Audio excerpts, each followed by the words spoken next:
Well. Hello. Long time no see, everybody. This damn ambient cannot keep a bad tomboy down. How we doing? Well, I'm back. About an hour and a bit. We're properly back. Let me start up by updating everyone on what's been going on. Jets has been forever. Alright, so let's get a little update. First of all, Where Told So, thank you so much for 8 months of support. I really appreciate that. Thank you for supporting the stream for 8 goddamn months. Thank you so kindly. Everybody, good morning. Welcome into the actual stream today. Let's hope. Fingers crossed. Why is my tracking going weird? Is it because its calibration's off? Give me a second. Let me try and fix this. That seems better. It was aliens. I've seen them. Alright, guys. So, ended stream, called my ISP, was on hold for about like 10-15 minutes, got on to call with a lovely gentleman, not going to talk his name. He was like, alright, how can I help you with? See you got in outage areas, what's good? I'll explain what I do for work, and I need more clarification. I need a little bit more clarification that's not literally any time within the week. And guess what, boys? We got it. We got it, gentlemen. We got it, yeah. Mr. Bruce. I got a phone call with Bruce from the ISP. And he was like, okay, I can look at I'll put it forward a ticket to see if I can find out further information about this outage in your area. And I was like, please, because that's exactly what I need. Glad you're back. Gives me a chance to say hi. Hi, Slow Even. Thank you. How you doing? 29, tier 3, you bastard. Slow Even, that's almost 30 months. That's crazy. Thank you so much, Slow Even. I hope you're doing wonderful. Welcome in this morning. Welcome, everybody. Welcome back. We're gonna hopefully, if good old Bruce is telling me honest, good truths, we're gonna hopefully have a full day of Ace Attorney. We're gonna actually get into the game. We're gonna do goofy voice acting. We're gonna get to the end of the story. I'm gonna tell all of my Zatsudans and not ramble too much. When I look at memes, it's gonna be wonderful. Well, like, if everything goes good. From what I understand, so it makes sense why they've given such a big outage warning in my area. Apparently, what's going on is all over the good old south of Australia, because I was talking to Marco about this recently, all over the damn state, they're doing line updates to have things go faster. So silver linings, hopefully after this outage period, my internet will be better? Question mark? But, sorry, clarification, outage, it could be, is possible going to be anywhere from 60 to 90 minutes, not that bad, on 3 separate days, this morning, tomorrow morning, and on the 1st, apparently, or something like that. So, as long as I go live around midday, it should be guaranteed no outages for the evening. That's what I've been told. So it just means I might have to push back the start of some streams. That is all, but we can work with that. We can actually work with that, which is good. And so hopefully that means nothing's gonna go down, and today we're gonna be able to hang out and have a good time. So hope you guys are going well. I did get myself a second coffee. So Friendsgiving is looking like it's good to go. We'll probably start a little bit of a midday stream, bake ourselves some pecan pie, and have a good damn time. Third time's the charm. It seems like it. So let's get cozy. Let's pretend for a second. Hey, Jetpack, you come to this stream often? You hear this tomboy Zatsudan about her day often? Hey Jazz, I got some super duper. Dude, you got super dupers yesterday. Let's go. That's amazing. I'm so glad. This is what, when they're talking about influencers on the internet, this is what they're talking about. This is the real content right here. So, movies, music. I barely even got into telling my stories. I did give updates on Skincare Lady, did talk a little bit about all of that. And I talked about making my lemon simple syrup, which I made for cocktails for Friendsgiving tomorrow, because I want to make little zesty summer cocktails for my friends. But I realized, boys, this is what the conversation was leading up to before my stream got nuked, because I was telling government secrets. I went shopping because I had to get pecans because I'm making pecan pie. I had to get pecans, I had to get some Brussels sprouts, I had to get some cranberry jam, some stuff for making gravy, some puff pastry, and some filling for Wellington, because I'm going to be making a veggie Wellington to go with the pecan pie. And I'm also providing sides. I'm going to do a sweet potato mash. I'm going to do some garlic greens and all the gravies.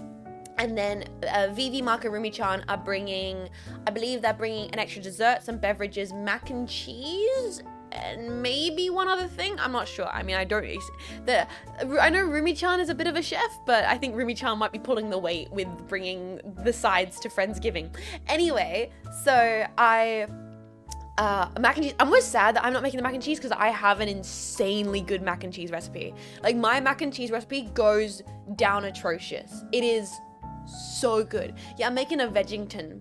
I'm making a Jean Veggington. I already made the filling as well, so I had to go to the shops. So woke up, I did my appointments. I was driving around, listening to the album, which don't make me forget about the album. I want to talk about it. And then go on my little errands, have my little ventures. Sunny day, feeling good. I got a flat white at a cafe. You know how it is, boys. I'm really on to flat whites at this point. Don't say anything more than that, guys. I know you want to, but resist the urge. And so resist the urges. I know you can do it. Whose turkey is Rumi-chan stuffing? No turkey, a bit veggie Wellington. So I went to the shops because I needed to go get the ingredients for pecan pie for tomorrow's stream and to start prepping the stuff for the Wellington and all the rest of it. But I also was like, I want to get some, maybe made some simple syrup. And I was like, I need to get some nice highball style cocktail glasses. I don't own any highball style cocktail glasses.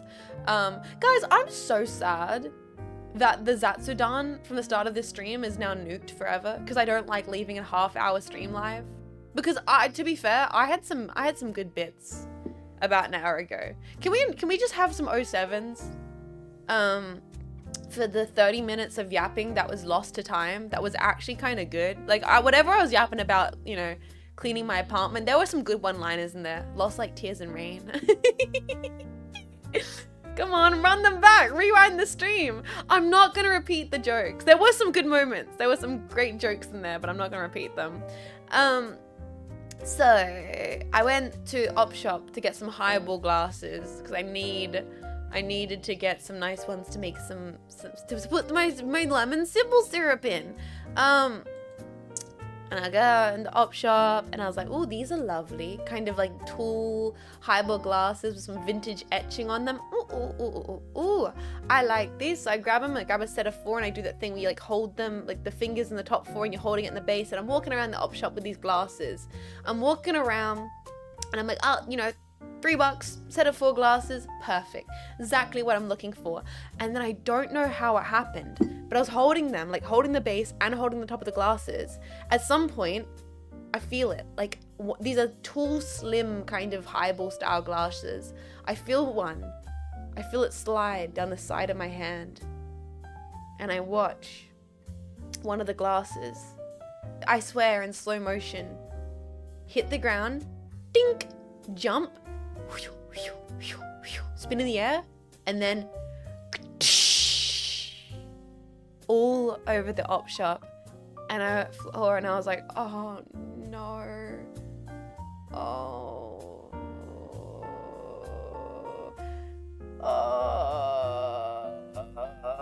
just looking at it, and that horrible feeling when you break like an item in a shop.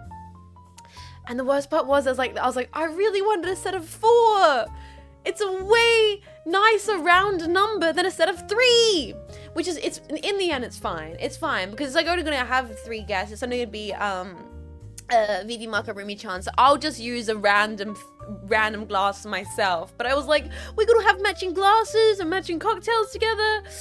I still bought it. A part of me was like, I kind of don't want to buy them now because it's only a set of 3, but I still did because I felt so guilty about smashing it. But it was just like that mortifying, like, don't cry moment where like you smash a glassware, you're like, oh, I have the urge to tear up right now. I'm not going to, but I do have the urge. The old ladies were so lovely though. There was literally an old lady walking towards, she's like, oh, I already have the dustpan in my hand. Don't worry about it. It happens. And I'm like, I'm sorry. I'm so sorry. I'm so sorry. I'm so sorry. I like, it just feels bad. It just feels bad, man. But I do have some nice glasses. I did buy some new bowls. I did. The vintage made in Korea ceramics hand painted. I did. I did, and some side plates for the pecan pie. Specifically, I needed like I needed a more of a dessert side plates. I don't have like proper. I have a couple of side plates, but I don't have like a full set of dessert side plates, and so I got some dessert side plates specifically for the pecan pie because, you know, why not? Why not? Bowl stream. Just how many bowls do you need? Yes. The answer to that question is yes, and I will keep collecting. I will keep collecting till I have the largest collection of weird, esoteric, vintage 70s ceramic ware this side of the equator. I will. I don't damn care. Having fancy plates is fun. It brings me joy. It sparks joy. Marie Kondo would be proud. Good morning, Jess. Happy Thanksgiving or Friendsgiving. Tomorrow we're doing stuff for Friendsgiving, Story Blast. I was just talking about, I got some new ceramics for Friendsgiving. I got some new glassware for it. I got all the ingredients for the pecan pie. And I've started making the filling for the Wellington. So I am on top of my game and I'm looking forward to making the pecan pie on stream tomorrow. Is Fiesta ware popular at all in Australia? I don't think I've ever heard of Fiesta ware. Fiesta ware. Fiesta ware. Fiesta ware. Fiesta ware. Fiesta ware. It's a company by the looks of it. It's a company that does ceramics. Oh, brightly colored. Very brightly colored ceramics. Oh, these are fun. Oh, I do like bright orange ceramics. These are American. Okay, vintage American pottery. Oh, this is what your nan would have had, right, Jetpack? Oh, I bet some of you guys have enjoyed a Thanksgiving turkey off of these plates.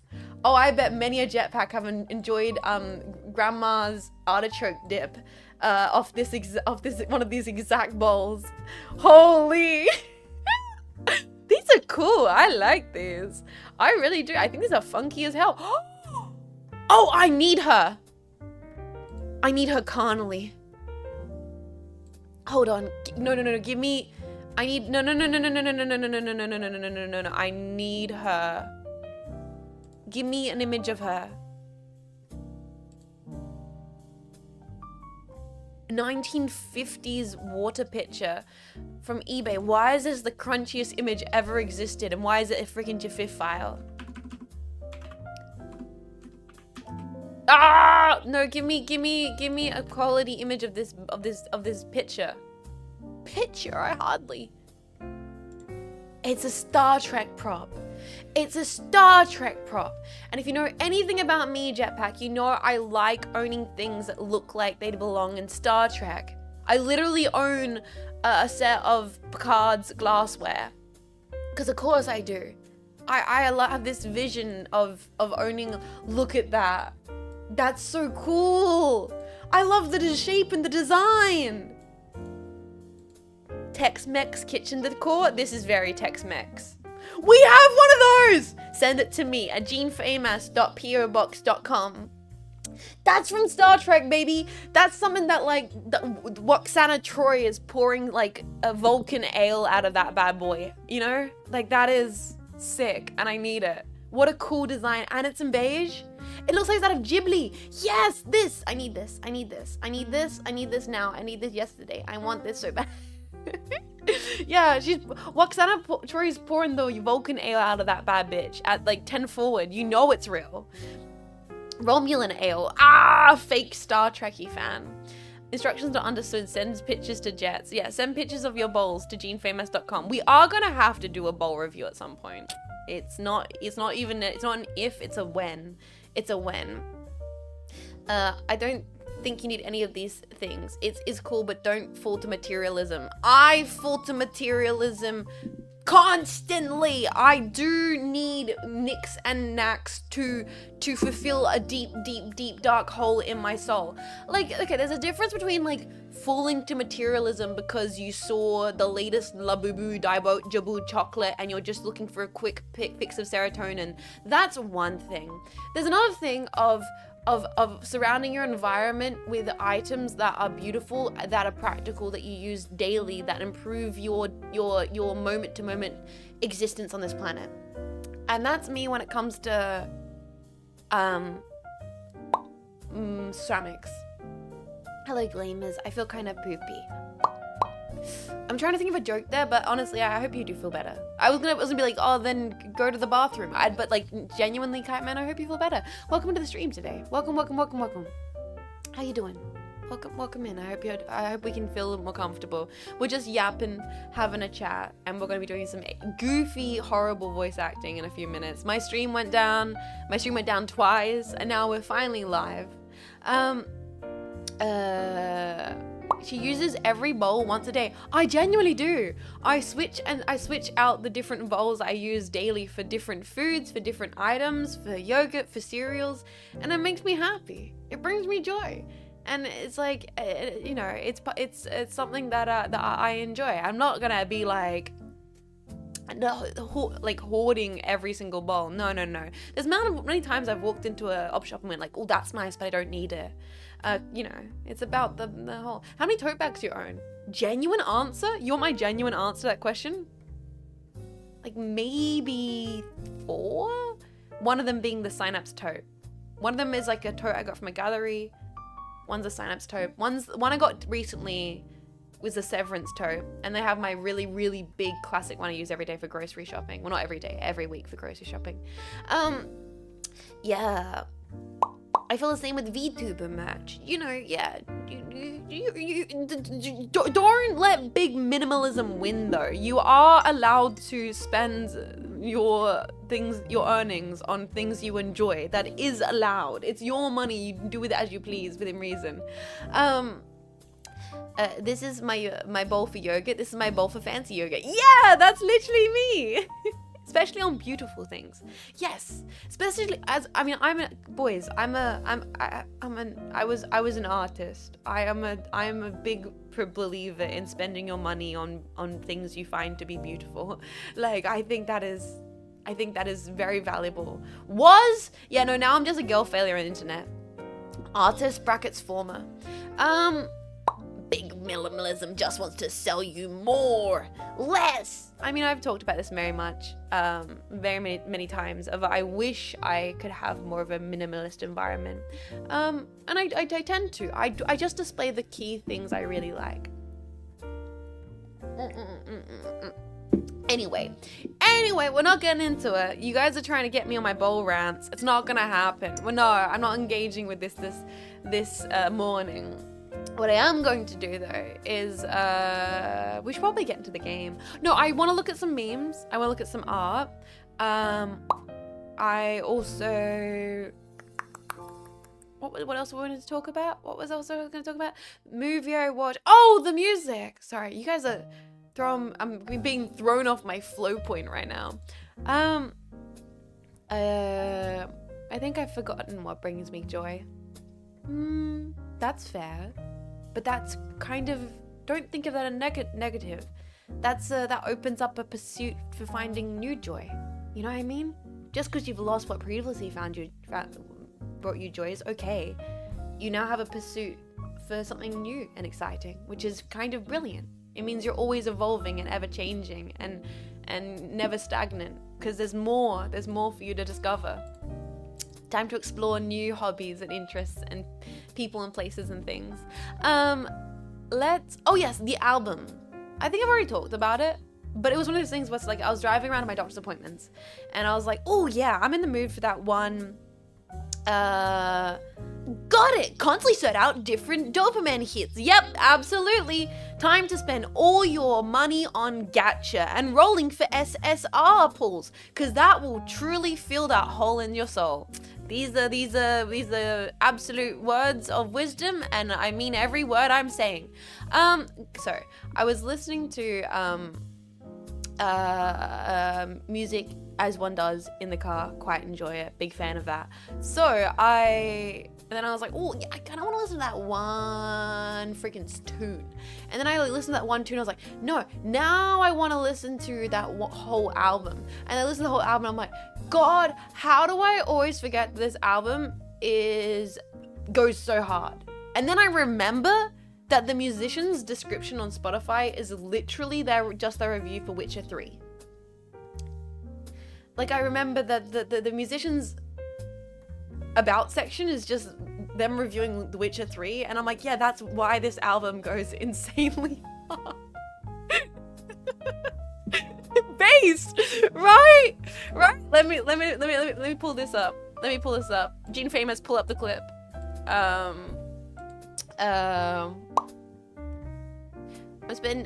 so glad the one Genshin character that appealed to me ended up being underwhelming. Oh, you lucky bastard, you lucked out so bad.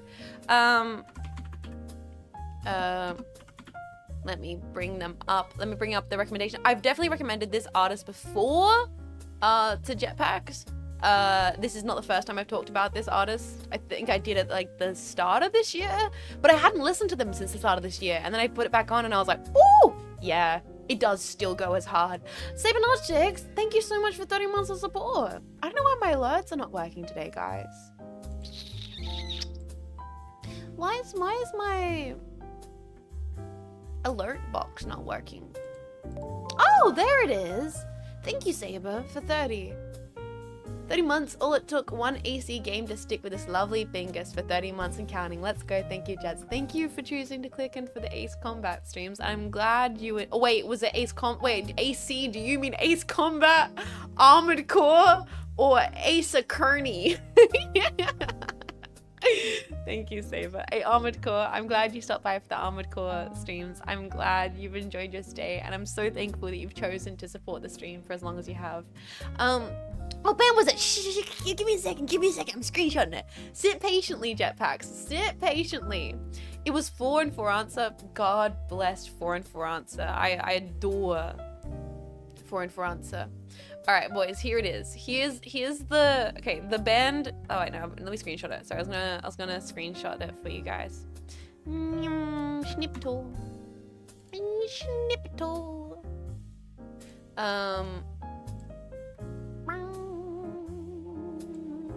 I hope you can't hear that they're doing construction and like industrial stuff right outside my facility, but I think you can. I think you can, because if you know, if not, why would we possibly have a smooth and normal stream this week? Can't hear it? That's good. Didn't notice anything. Good. I shouldn't have mentioned it. One of the things where I'm very aware of it, but you guys can't hear anything. Good. Okay, so the musician is, I'm scrolling. I've definitely suggested them beforehand, or like talked about this musician before, but every time I think about them, the only thing I can think about is the fact that their about section on Spotify is just their review for Witcher 3. All right, so it's Nouns, and the album, the like song that got me into them was Dogs, and the album is called Still Bummed, and their review on Spotify, sorry, their about section on Spotify is I loved Witcher 3 for its characters, even though I'm not into fantasy games. I didn't love the combat, but I learned how to make it fun using the different spells you unlock. The story itself was ... pretty engaging, mostly side quests. It's really cheap right now for how much game there is to that game, apostrophe, you know? I didn't play Witcher 1, and I only played 2 hours of Witcher 2, so I didn't really know the lore, but also, dude, if you're down to play an old game, I'm sure you played it already, but like, KOTOR is sick. I haven't played it all the way through. The second one apparently of that game is sick too. The story in Special Ops, the line can be beaten in 1 or 2 days if you just stay on it. But that story made me fucking cry, and I would suggest anyone that only plays lots of shooters to play that game, because it's definitely got some shit to say. Honestly, yeah, and the torrent Spec Ops and beat that shit in 1 sitting and then feel all those feels, man, I think it took me 10 hours. If you want worlds that feel super lived in, definitely go to KOTOR or W3.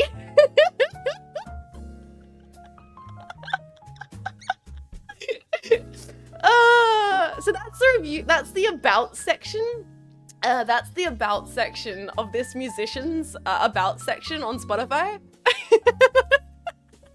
You know, the area that normally is like, Nouns has been working in the industry for this long and is a digital Midwest goth genre indie self-published, like the person, like the area that's meant to describe the musician and their style is just a review for like KOTOR and Witcher 3, and it just makes me appreciate the album so much more every time I play it. I'm like, this album goes so hard, and then I remember their about section, And I remember why it goes so hard.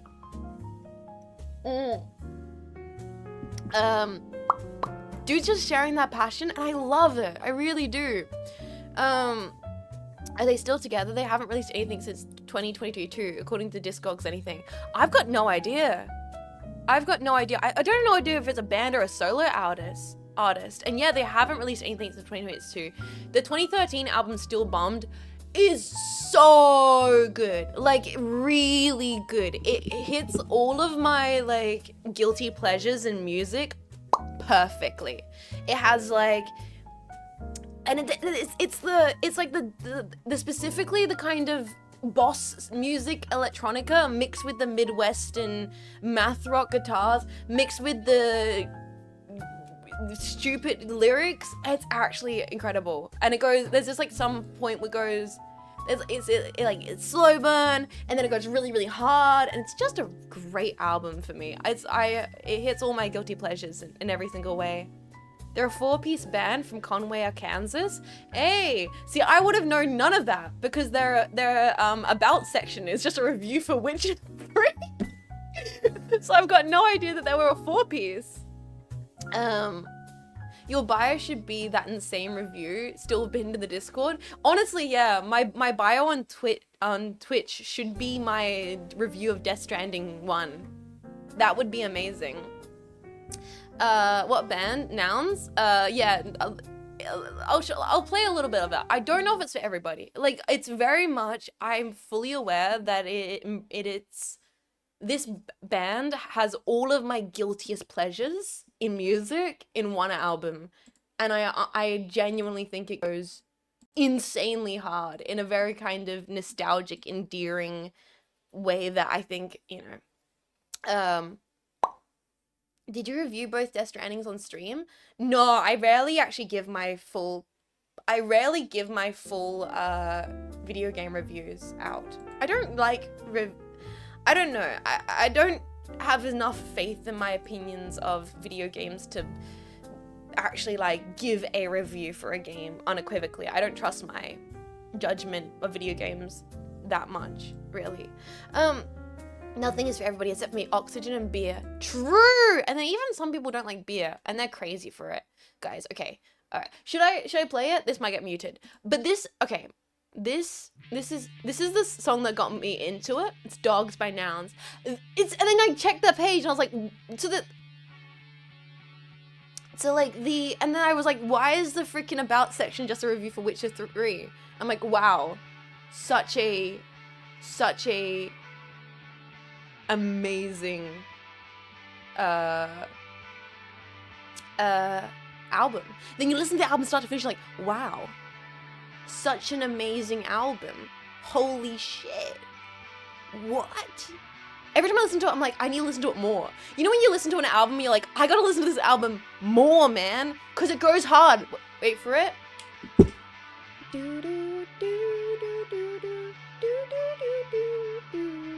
Wait, it's so good. An album this got re-released a couple of months ago. Really? Did it? Did it really? Speak your truth. You don't have to be a pro reviewer. I'm more of a maker of things than a reviewer of things. I'm a consumer. I'm like, give it to me. I want to nibble. Ready? 1, 2, 3, 4.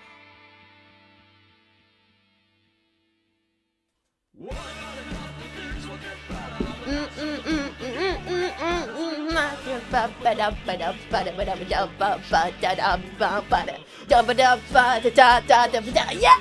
It's so good! Right? Oh! Time for me, yeah.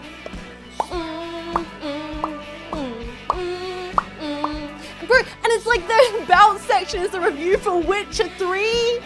What? It's so good! Whoa, white boy music! Oh. It's so good! Okay, I get what you're putting down. But then wait for it.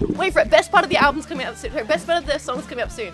It's so, because it gets like, it becomes like boss music out of nowhere for a little bit. Ready?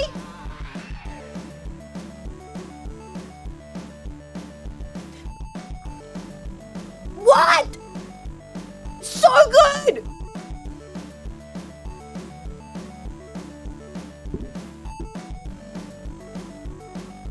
Go, white boy, go! It's so good!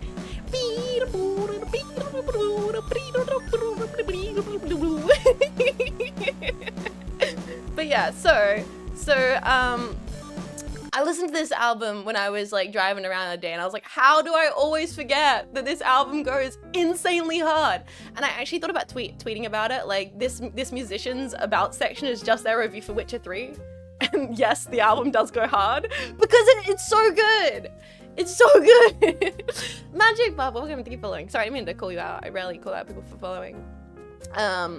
Yeah, so all that's being said is I was like, I really wanted to Modest Mouse meets The Strokes meets Animatic Gucci. Yeah, and it's insane. It's brilliant. I always forget that it's just Chef's Kiss, the album. Let me sip more of my coffee. We're gonna start straight. I do have to get into the game because I did stream for like half an hour, yapped a bunch of bullshit. My stream went down and now I'm back and now I've yapped for another half an hour.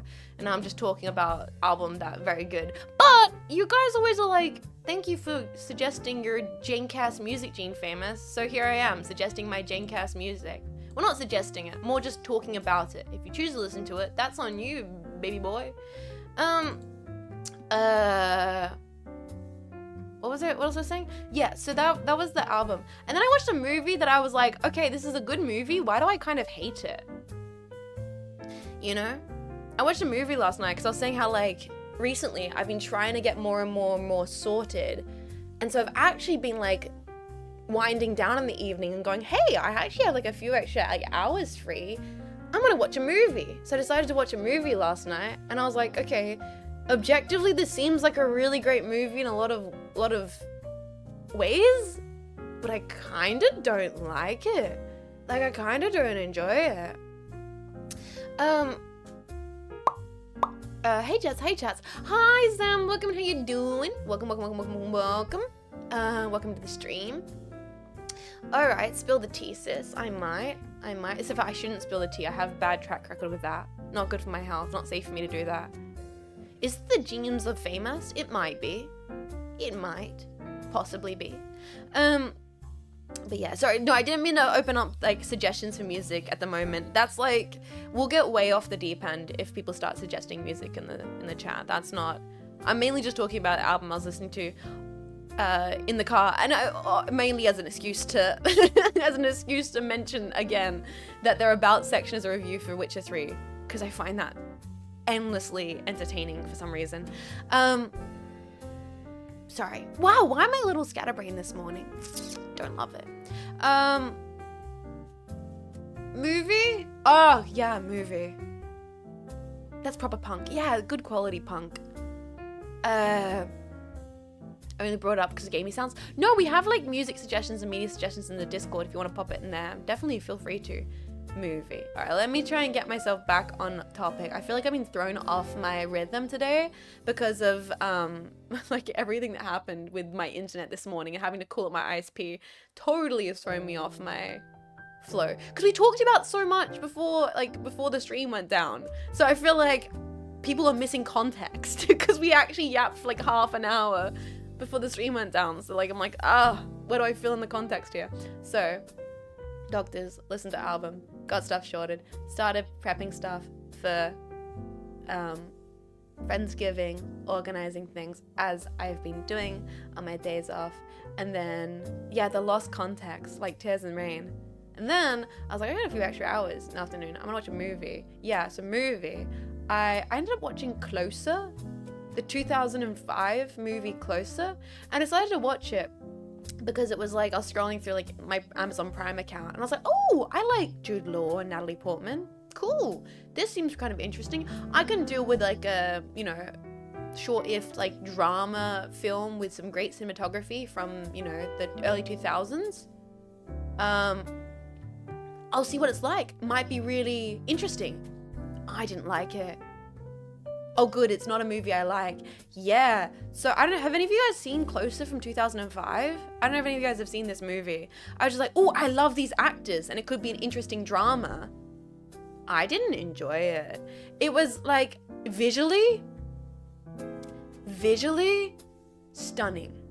Like gorgeous looking movie.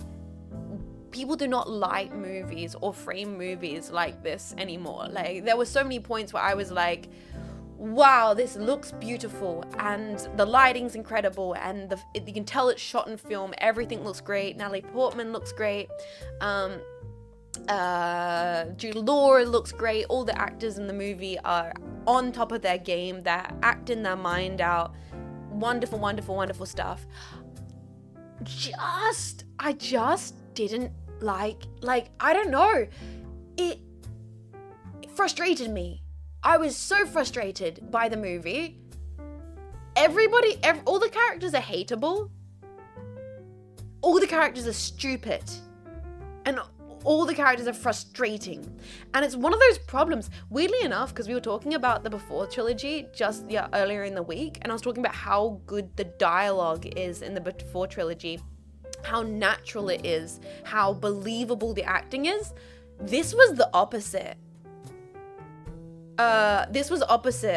All the dialogue was way too scripted, but the actors were really trying their best to make it feel genuine, but it didn't really feel genuine.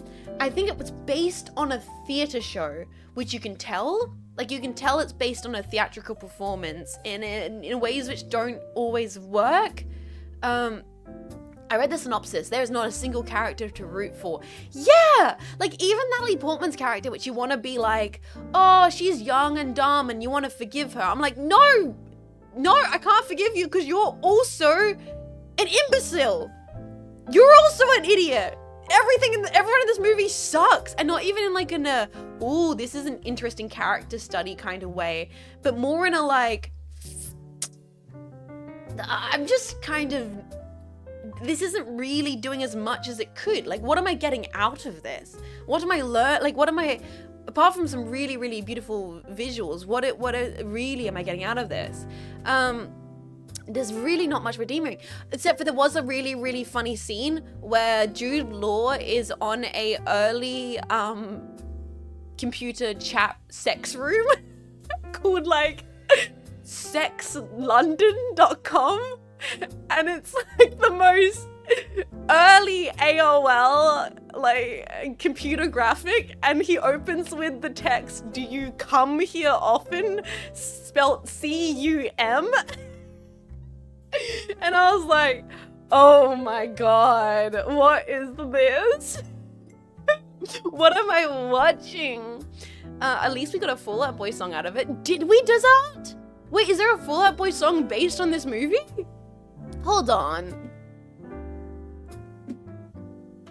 Closer movie Fall Out Boy song. Really? What? Thanks for the memories? No way! Thanks for the memories? He tastes like you, only sweeter!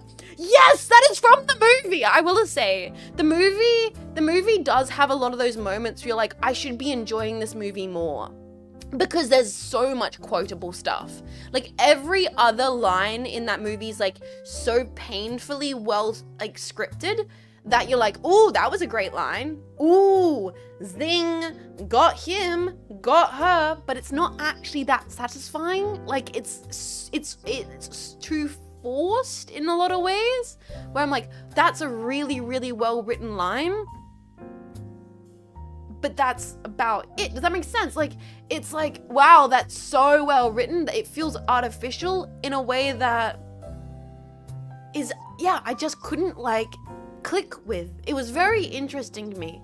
It's based on a play. Yeah, you can tell it's based on a theatrical performance, and sometimes that works and sometimes that doesn't work, and the acting is great. Jude Law is in his prime, Natalie Portman's in her prime, everybody looks great. The acting is at some points, it's weird, sometimes the acting ranges from being super incredible to just completely almost stale. Like somehow it'll be in the exact same scene. Like some lines of dialogue will be delivered with so much authenticity, and then the next line will just feel like really, I don't know, something weird about it. Something weird about the whole thing. I really was like, every time I'm like, what, do I like this movie? The entire time I was sitting there like, do I like this movie? Do I like this movie? I like that one line. I like that one shot. But overall, I don't think I'm enjoying the whole movie. Like, it was very interesting. I've not felt this exact way about a movie before. It's hard to describe. Very hard to describe why it was making me feel like that. I can't believe the Fall Out Boy song, Thanks to the Memories, is based on this. Like the scenes were, the whole thing were very intense.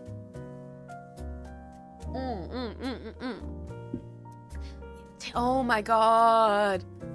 It's also kind of disgusting in a way that's like unusually uncomfortable. Like everyone in the film is miserable and horrible. Like, you know, I watched Requiem for the Dream earlier in this year, but Requiem for a Dream is like disgusting in a different way and depressing in a different way. Because that's all out. This is like trying to, at some point, like I never knew where it was going to go. I was like, where is this going? I felt like there's so many points where you wish there was more context for certain characters. It's all these individual scenes playing out because it's a theatrical performance. And it just felt like it didn't, I wanted a bit more here and a bit less there, and I don't know how to explain it. It's weird. Interesting. Anyway, that was a movie I watched last night, and I was like, curious. Welcome to Brave, how you doing? Requiem and Dream had to turn that one off. Maybe feel dirty or something. It was hard to describe. Yeah, Requiem for a Dream, like, I can't say I enjoyed it. I'm glad I watched it, but it was like, this movie has components of that. No satisfying payoff.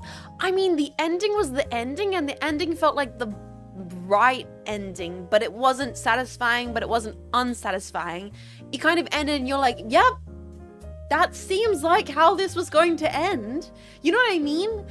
Like, the movie finished, I was like, well, there's no other way this could have went down. Like, these characters are all horrible and miserable. This is the most appropriate way for it to pan out. Kind of, I'm glad this movie is over. Like, I didn't want a happy ending, and you can't exactly call it a sad ending. It's more of an ending to the film. And that's the thing about all of the scenes in the movie. It's not like they're happy, optimistic scenes or sad scenes, and they're not necessarily tragic because you kind of hate everybody. And it's like, is this a dark comedy? Well, it's not necessarily funny enough. It's playing itself very seriously. Like, it could go like the In Bruges way, and it doesn't do that. And it could go the Requiem way, and it doesn't do that. And it could go the Before Trilogy way, and it doesn't do that. And it's very unusual. And then you look at it and you're like, yeah, but it's shot gorgeously, and the dialogue is really interesting, and all the actors are great. And so it's just the most strangest experience I've had watching a movie, because I'm like, huh? Like, every other scene I was like, oh, nice, oh, weird, oh, no, I don't like that. It was like in the same sequence, in the same like few moments of the scene, I'll be like, great, you're doing really good. Oh, that's not landing. That's interesting. Huh? Okay, but I hate you. Okay, but that's interesting. Who am I rooting for? Why is this happening? Why do I care? Like, I never actually, I've never actually landed on like an actual solid resolution with the movie. Yeah, so it's yeah, why do I exist? I only just suffer. It's just kind of a messy relationship slop. Yeah, but you could have done something interesting with it. And I think the movie does do something interesting with it, but I don't know why I just didn't like it.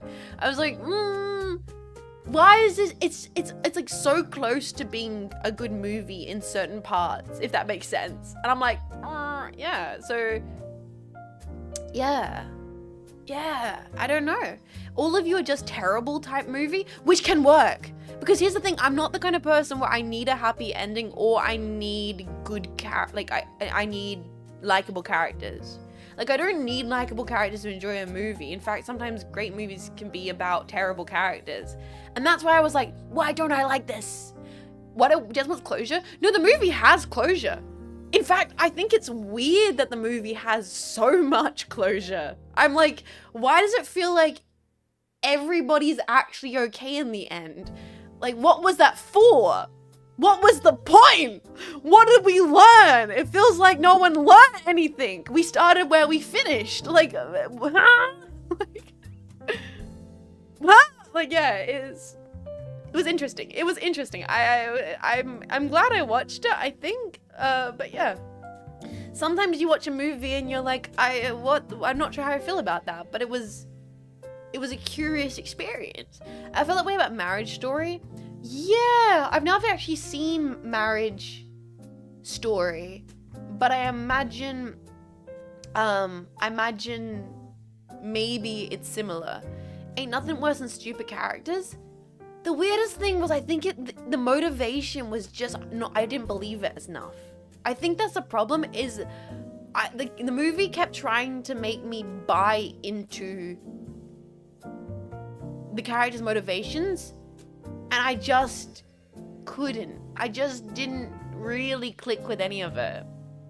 What question did it leave you with? None. That's the problem. Because it proposes all the question, and then it answers all the questions, and then you just watched 4 miserable people be miserable and angry at each other for about 2 hours, and then the movie's over. And I'm like, okay, cool. So I watched 4 miserable people be kind of horrible to each other with really good cinematography, and now the movie's over. Like, interesting. They all just suck in uninteresting ways. Yeah. It's strangely enough, everybody feels a surface level, but you're meant to believe them more deep than they are.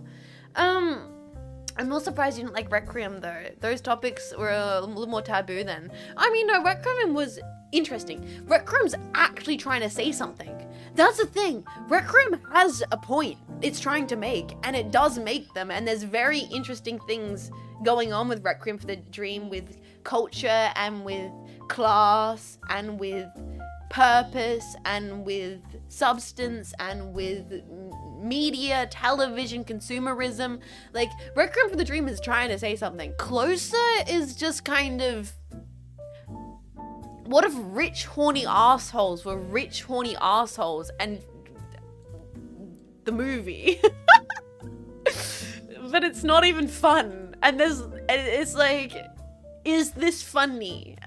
Don't think so. Like, ultimately, the worst thing a movie can be is kind of, but that's the problem. It wasn't boring. Every scene had something very interesting going on in it.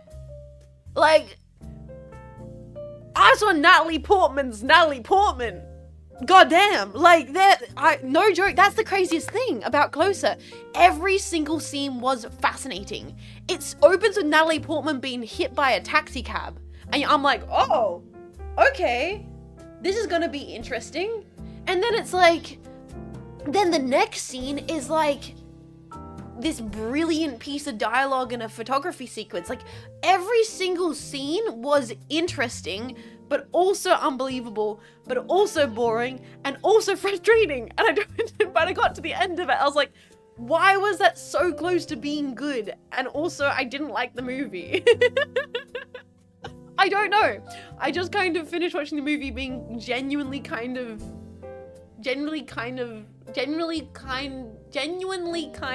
confused about my feelings about it. Charlie Kaufman, is that the director above it? Closer movie. What else have they done? What else is... It's directed by Mike Nicholas. Oh, they did Blue Valentine. I've never seen that. I've heard people like that. Lost in Translation? That's maybe they wrote Lost in Translation? No, that's all by Sofia Coppola. Interesting. Why is that listed? Oh, people also search for... Oh, it's not by the director. What else did the director actually do? Has the director done anything else? What else have you done? The Graduate? The Graduate?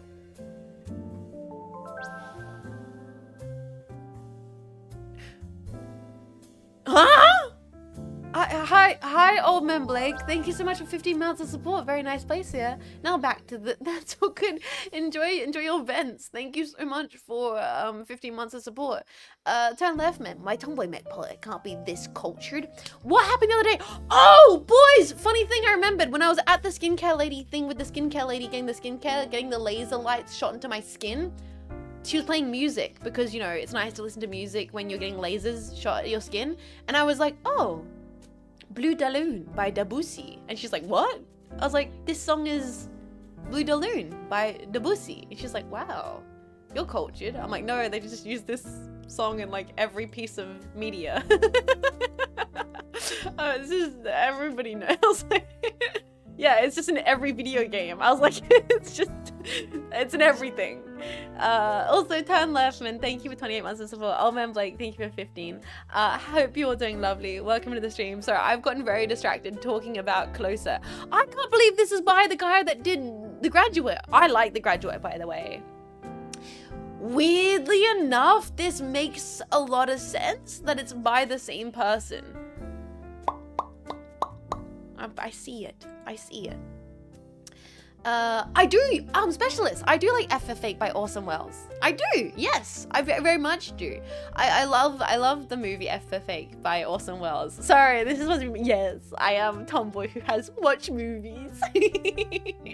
I recommend FF8 to anyone who likes the idea of like editing and the kind of fraud that is making art. It's true, all art is fraud. All fraud is art in some ways. I'm a bit of a cinephile. No, I would never claim that. I like eating the media, put it into my mouth, crunch, crunch, crunch. But yeah, so I'm gonna stop getting sidetracked on talking about media and music. We should definitely start the game. We gotta start the game at some point. We really gotta start the game. Cinema Pack, I'm a fraud. Yeah, I'm a bit of a fraud myself. I like your pronunciation of that song. The Blue Dalloon? Claude Dalloon by Debussy?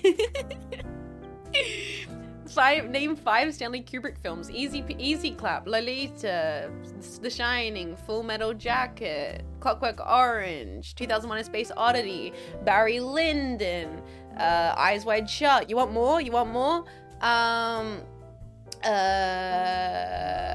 He did Spartacus?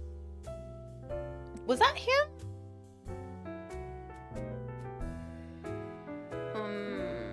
And then there's the one about... What's the other one?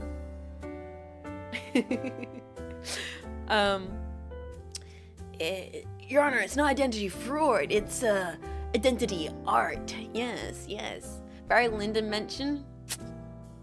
Yeah, no, I've talked many times about how I really like Kubrick. I'm not shy about the fact that Napoleon, best movie never made. Napoleon, the greatest film never actually made. Your Honor, that was not my Discord account. Space Odyssey, not Space Oddity. 2001: A Space Odyssey. I've watched it maybe 10 times. All right, guys, we gotta get into the game. Otherwise, I will just keep talking about. I will keep talking about media and art. Wait, wasn't I meant to look at memes? Oh fuck! My stream going down early today totally threw me for a loop.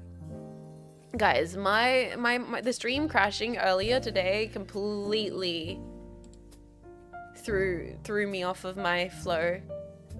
Let me save these here. Etta, 16 years? What? That is crazy. Thank you so much for 16 months of support. Thank you for supporting my through for so long. Guys, I'm just gonna save a few jet sketches we have here. We also have the insane new edit by Laser, which I want to watch. I haven't watched yet. And I really want to watch it. And there is also, oh my god, there's memes.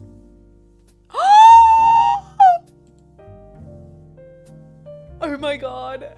Oh my god, Thanksgiving packs. Guys, give me a second. Give me a second. Give me a second.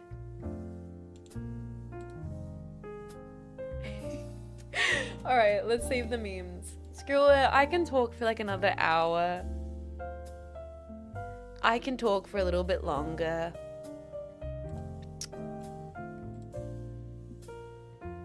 We can yap for a little bit longer. Let me save all the memes.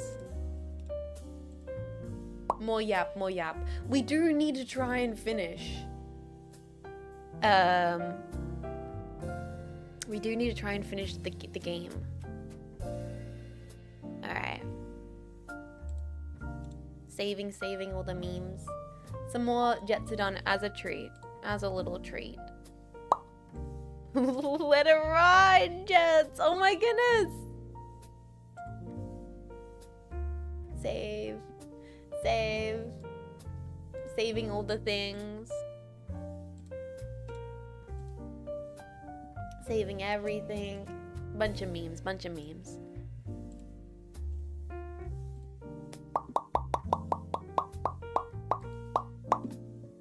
This is my meme saving pops. Oh. I'm gonna save this one here. Okay, I think I got everything. Hopefully I didn't miss any of the memes. Hopefully I didn't miss any. All right. Let's see. So, all right, we've got. First of all, let's start off with some jet sketches. About movies, I saw Inglourious Basterds the first time 2 nights ago. Christopher Waltz. Oh, Inglourious Basterds. Every time I'm like, I'm not sure what my favorite Tarantino movie is, and then I remember the opening scene from Inglourious Basterds, and I'm like, it's so damn good. It's so good. It's amazing. Render by Rob. So sick. Thank you, Rob. Why does this have that like character from the Chainsaw Man energy? It's because it's like grabbing the neck, and I always see people drawing that character like pulling the neck thing. So sick. Thank you, Rob. And then we have this super amazing illustration by Ray. Ray always draws me incredible. Like, holy.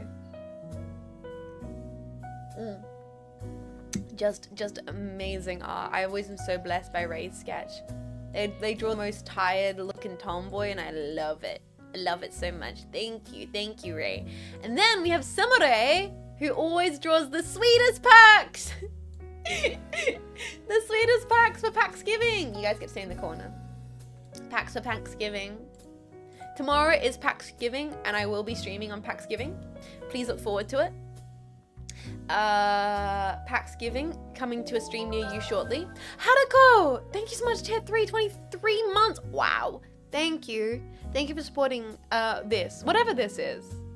Honestly, can we take a moment? I've been all over the place this morning because stream went down and stream is up, and now stream was down, and then I had to call my ISP, and I just proceeded to talk about movies and music for no reason. Thank you. Thank you very much. Thank you everybody for hanging out, listening to this tomboy yap about nothing. Thank you for letting me yap about nothing. It's just like the Seinfeld of VTuber streams. It's a stream about nothing. And here's some memes. There's no sandwich at all. Bottom text. Synapse doesn't want you to know this, but the jetpacks at their HQ are free. You can just take us home. Yes, they're free. There is nothing you need to worry about having a jetpack in your vicinity. There's nothing you need to worry about at all. Nothing at all.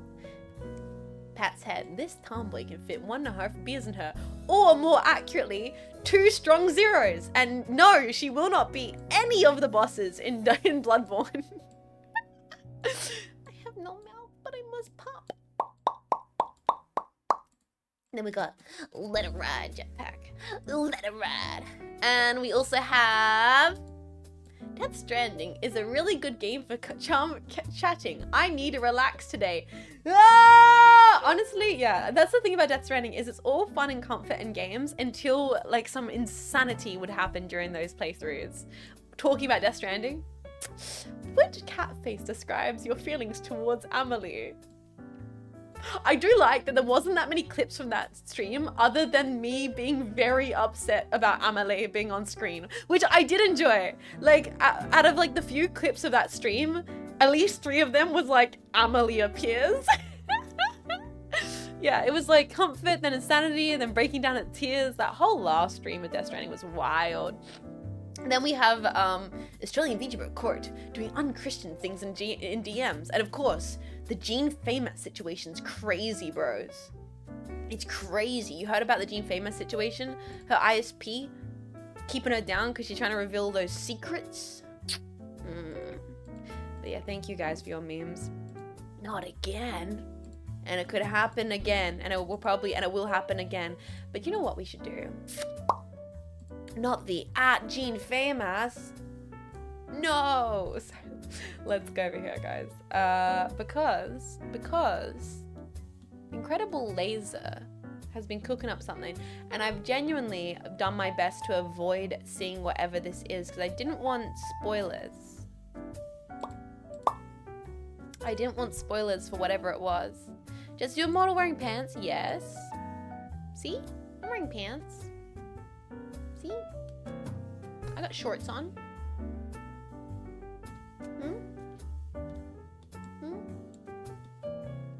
Fair warning, this is a long one. You know what? Perfect. Perfect. You guys ready to get your popcorns out?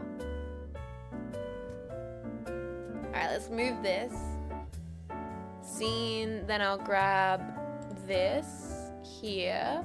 And is it in Jet Sketch? Where is it?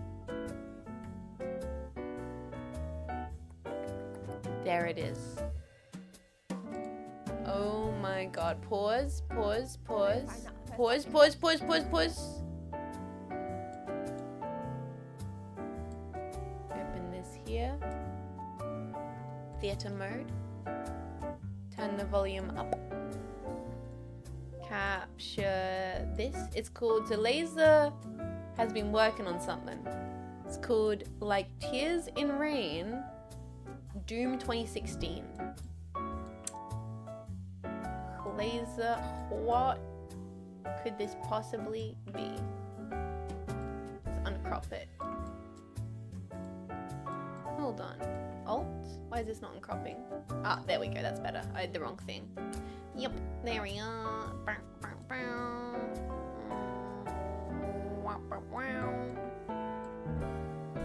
Okay. Crop that in the side and in on this side, and it should be good to go here, and then we can pause the jazz and get ready to watch this. Okay. Laser, what have you cooked, brother? I'm gonna find that first art stream. It doesn't exist. It doesn't exist. My first God. stream doesn't exist. Your first time ever streaming, you don't activate VODs. You just don't. All my first streams are lost media. They only... Who is this creature? Who is she? Look at her! Who is she? Okay, sorry. It's always hard for me to watch like early Jets, like early Bingus. Okay, I'll let it play.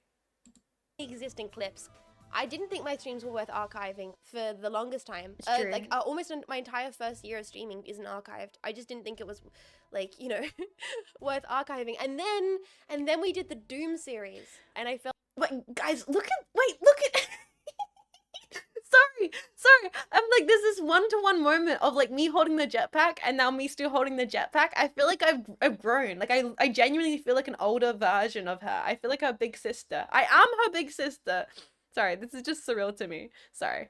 Felt like it was my responsibility to the community to preserve those streams. Oh no, I felt sad that those streams weren't preserved, because all the moments of like getting better and improving and Wait. Are you guys still here? My chat just disconnected. Are you guys still here? Jetpack, are you guys still here? Sorry.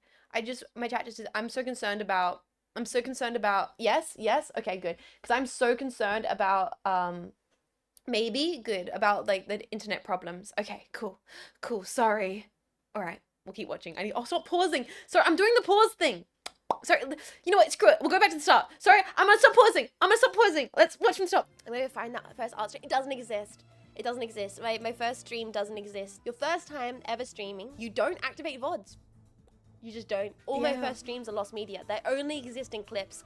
I didn't think my streams were worth archiving for the longest time. Almost my entire first year of streaming isn't archived. I just didn't think it was like, you know, worth archiving. And then we did the Doom series. Yeah. And I felt like it was my responsibility to the community to preserve those streams. True. I felt sad that those streams weren't preserved, because all the moments of like getting better and improving and fighting a bunch of the bosses in Doom that were lost is devastating. And I was like, crap, I should start doing VODs. And now the VOD channel exists and you can check them out. Lost like tears in rain. My regional game slot. Now I gotta pick a high difficulty. I think I played Hurt Me Plenty last time. Yeah. Alright, guys.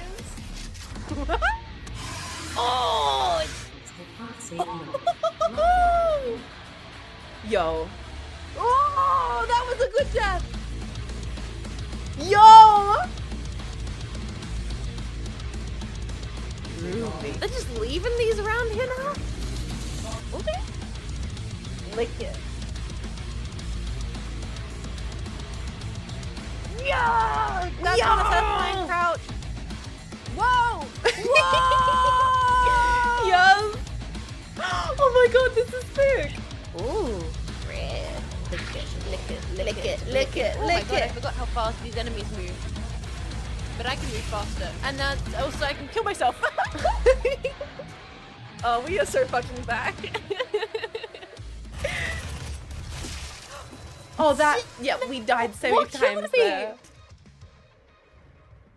Me? And I killed myself again. No! Oh, jeez. Reason why I don't use rocket launchers in video games. I mean, it is really funny every time without fail, except for it kind of sucks. Okay. A couple more tries, boys, and then we bring out the big guns. And I'm not talking weapons. I'm talking classical music. Yeah, true. Okay, let's put some tunes on, and then I'll be back in a second. I love a tonal difference. Oh my god. She's so baby. A little tonal shift. She's so baby. Also, people are saying that like younger Jets, like 2 years ago Jets, has like a more innocent sound to her voice, because she absolutely does. I've talked about this many times on stream, and I'll talk about it after I need to drink some water. We're gonna do this. I'll talk about it more I'm after this. overstimulated. I've had worse. But we need a...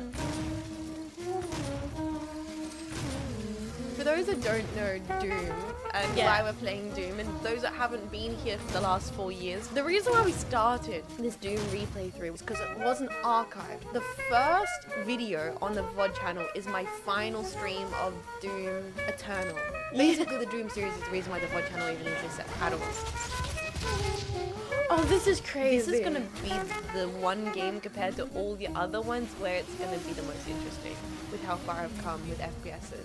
Where's the Unky baby? Oh my god, whoa! Well, we turned around and we had 2 more of those guys. Just when we thought we were done. Dude! Just when we thought we were done! The edit. Insane. We'll get it. We'll get it. We'll get this. Yeah. Even if it takes all goddamn day. And I'm dead. Oh, that's so unlucky. Oh, it's so It unlucky. did take me all day. This area took me all day. Run it back, run it back, run it back. It I took feel me- like I'm not playing atrociously. Like, I'm not the best Doom player by any means. True. But we are just... We'll get it. We're gonna play this round like it's a goddamn Dark Souls fight. Wait, there's all that health over there. Why didn't it... I killed a person with all that health over there, but I all didn't pick it day up. on this Let's do one it. level. Keep Why on was this rolling. one level so difficult? We It can do completely this, we can do schooled this. me. I got good health at the start. I just need to get a few... I'm dead. Oh, and I'm dead. Let's keep on rolling.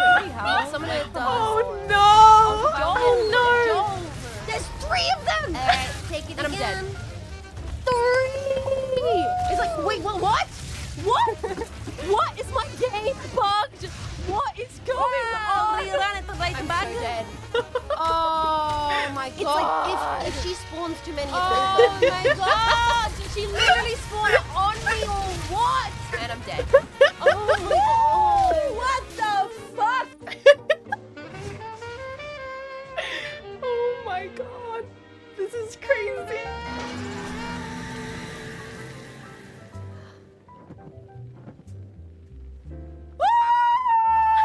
It's just a little bit of cheeky platforming. How hard could it be? So we're gonna go down there. But No!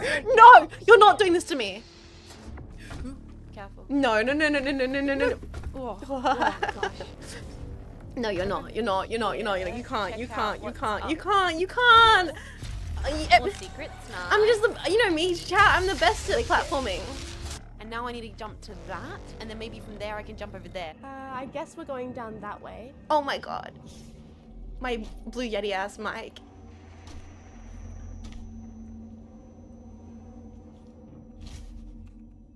No! No! Fuck!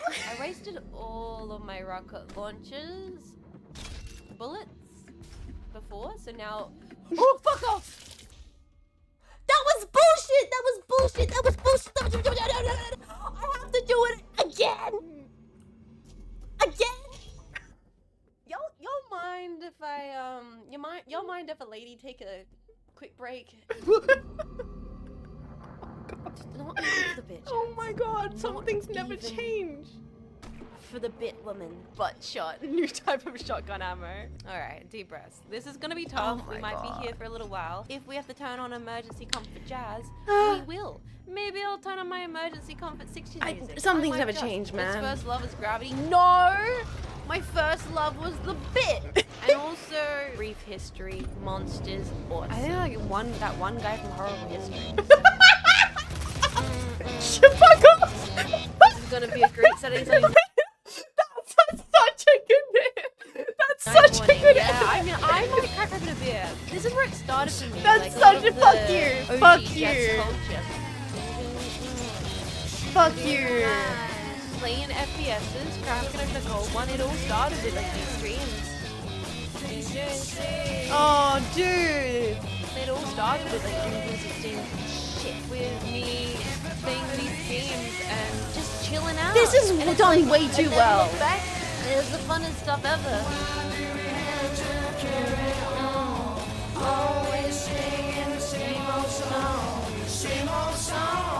Next year will be the year of Quake. 2026, we're gonna do all of Quake. When I started streaming, I would have never thought that the series that I would have gotten into would have been FPSs. The FPS was a good immersive vibe. Loved that. I think next year we'll really lean into that. 173 times hotter than the surface of the sun. To contain this heat, a massive supercooled structure was built to house Vega's miles of circuitry and processing centers. Vega's a hot boy.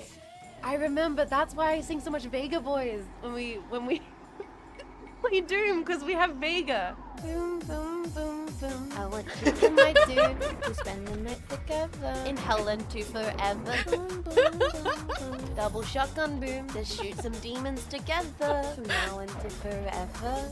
Or the Venga bus is pumping and everybody's jumping. New York, the sound of Frisco, the anarchy. Oh my god, I do it so much. Goddamn surprised I survived natural selection this long. Because my ass would try and lick this. I'd be like, ooh.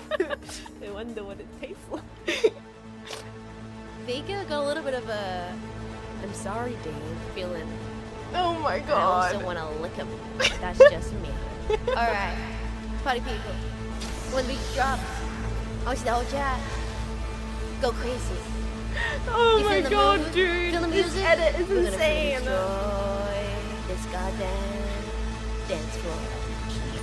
Okay, I can do this. I need to not Oh, be using bro. I the can't book. believe this. This is crazy. Don't waste my shot. One shot at a time. It's that simple. Got him. Got you. It's like an Start out-of-body spawning more experience I'm motherfuckers in a having right second. now. I remember. It's like coming back to me. Oh no! This level seems painfully familiar to me.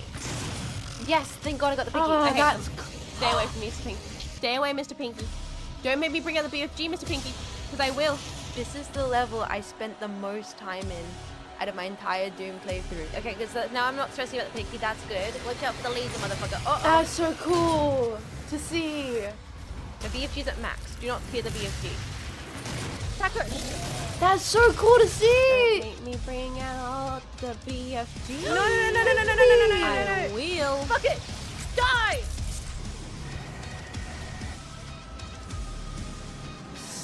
Yes. Did I do it? Did I do it? Did I live? Thank you, super freaking shotgun BFG bullshit. Oh no, you turned me into Northern Lion. Chat. Go, chat. Oh, I so want to just lick it. Sorry. No, I'm not sorry. I'm right.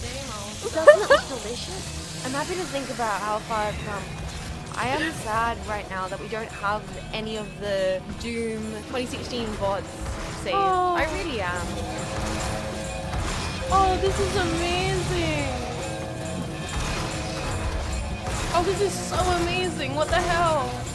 It'd be so nice to have the VODs still be archived and then be able to compare how far I've come. Because for sure, I was not playing even slightly near this capacity. Locked in! Locked in! Out of all the series for us to go back and do a replay-through of, I'm glad it's Doom. I feel like Doom got me into streaming. If it wasn't for the Doom playthrough, who would have known if I would have streamed as long? That's not true, I definitely would have. I think that's what I think it is, boys. Hi, Jeffrey. Yeah, I have this weird sense of anticipation in my body. This uncomfortable sense of anticipation. Like, I know something's about to happen. Where's the last one? Woo! Nice. Project entry required.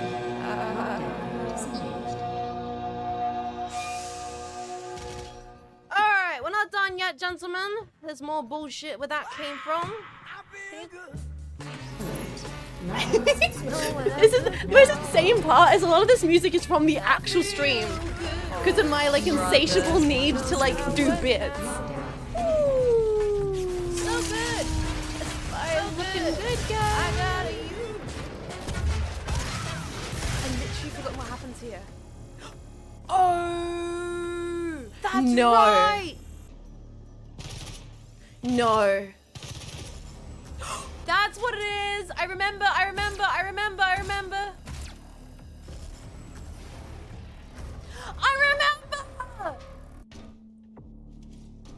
Let's go.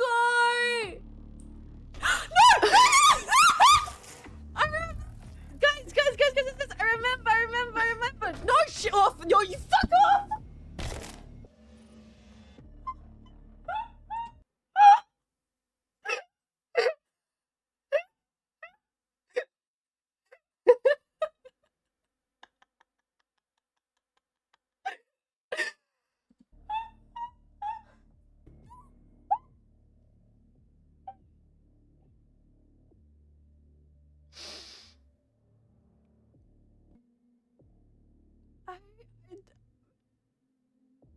God damn.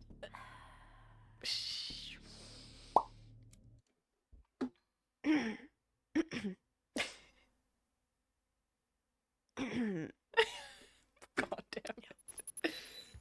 4 years of VTubing. Not everyone's made it that far. Sad but true. Oh God, let's not get sad before we went. Don't get me emotional. I keep thinking about it.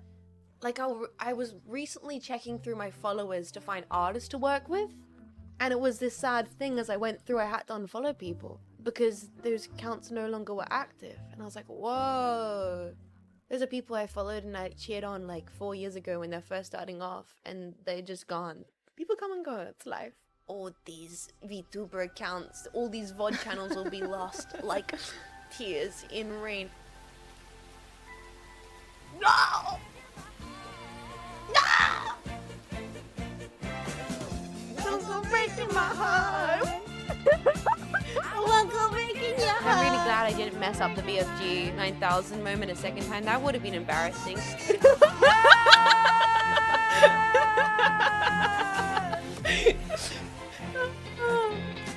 I'm sorry. I can't even pretend, man. I can't believe I did that a second time. Oh, what's this? Screenshot this, boys. Goes hard. Guardians of the Galaxy energy. I kind of hate that. Like, I don't hate Guardians of the Galaxy, but, you know. I'm gonna go get myself a coffee. Or, like, just, like, a cup of tea. I'll be right back. I'll be right back. That's amazing. Laser, holy shit. That was incredible. Like, wait, this is like, still going. Are you serious? Are you kidding me? I did that, like, that's actually ridiculous. I did that a second time. Like, man, you can't make that bullshit up. Was that me talking about missing the BFG? Oh, that was amazing. Holy crap. I'm like grinning ear to ear. My cheeks hurt. That was incredible. That is a behemoth of an edit, dude. Like, oh, let's just round of applause. That was great. Standing ovation. That's gonna win at the Cannes Film Festival, bro. That was great. Thank you so much. I feel so honored to have someone make something like that based on something I put out there on the internet. Oh my god, thank you. I don't know how to stress that more. Holy, thank you. That's crazy. I'm just gonna have to sit here and process that. Wow. I liked all the old clips. Yeah, people were saying like, wow, Jets, you sure do be sounding, you know, innocent and sweet in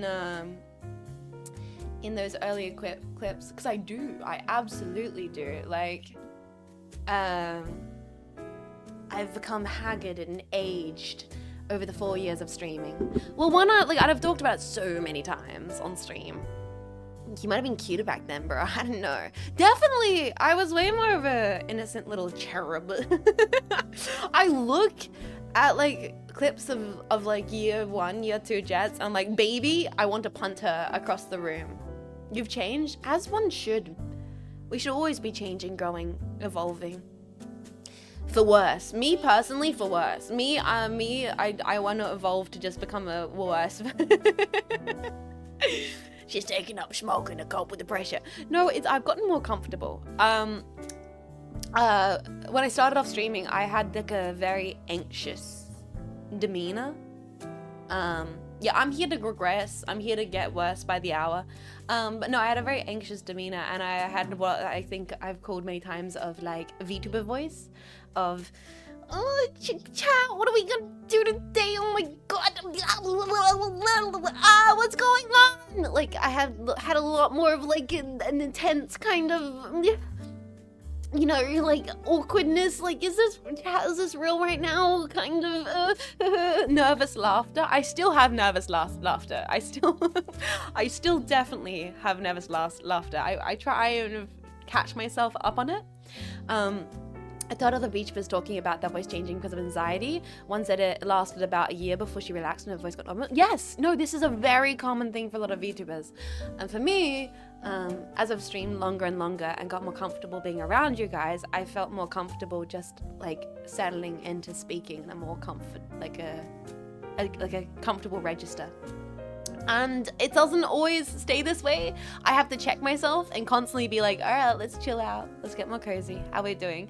I'll still get like me playing against a boss fight on Doom and be like, what the fuck? But for the most part, I feel a lot more chill around you guys, and I can just kind of be relaxed. And also, I've gotten older. Your voice does get deeper as you get older.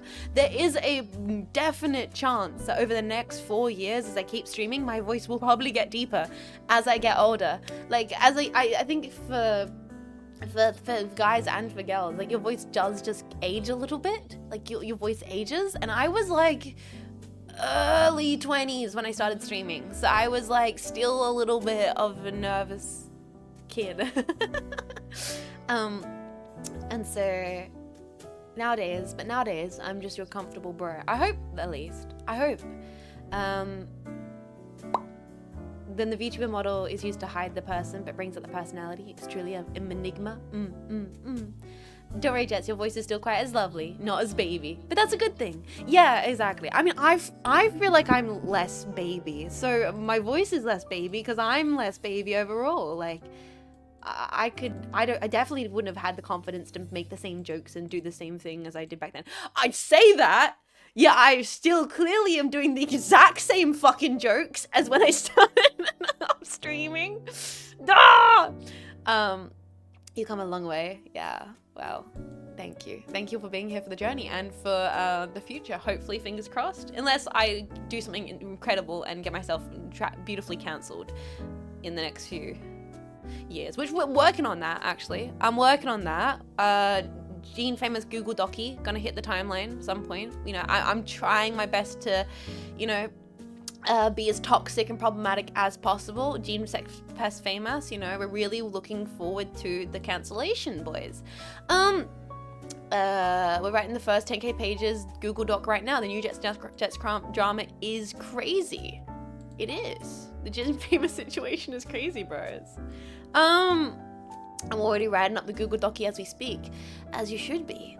All right, guys, I have talked way too much.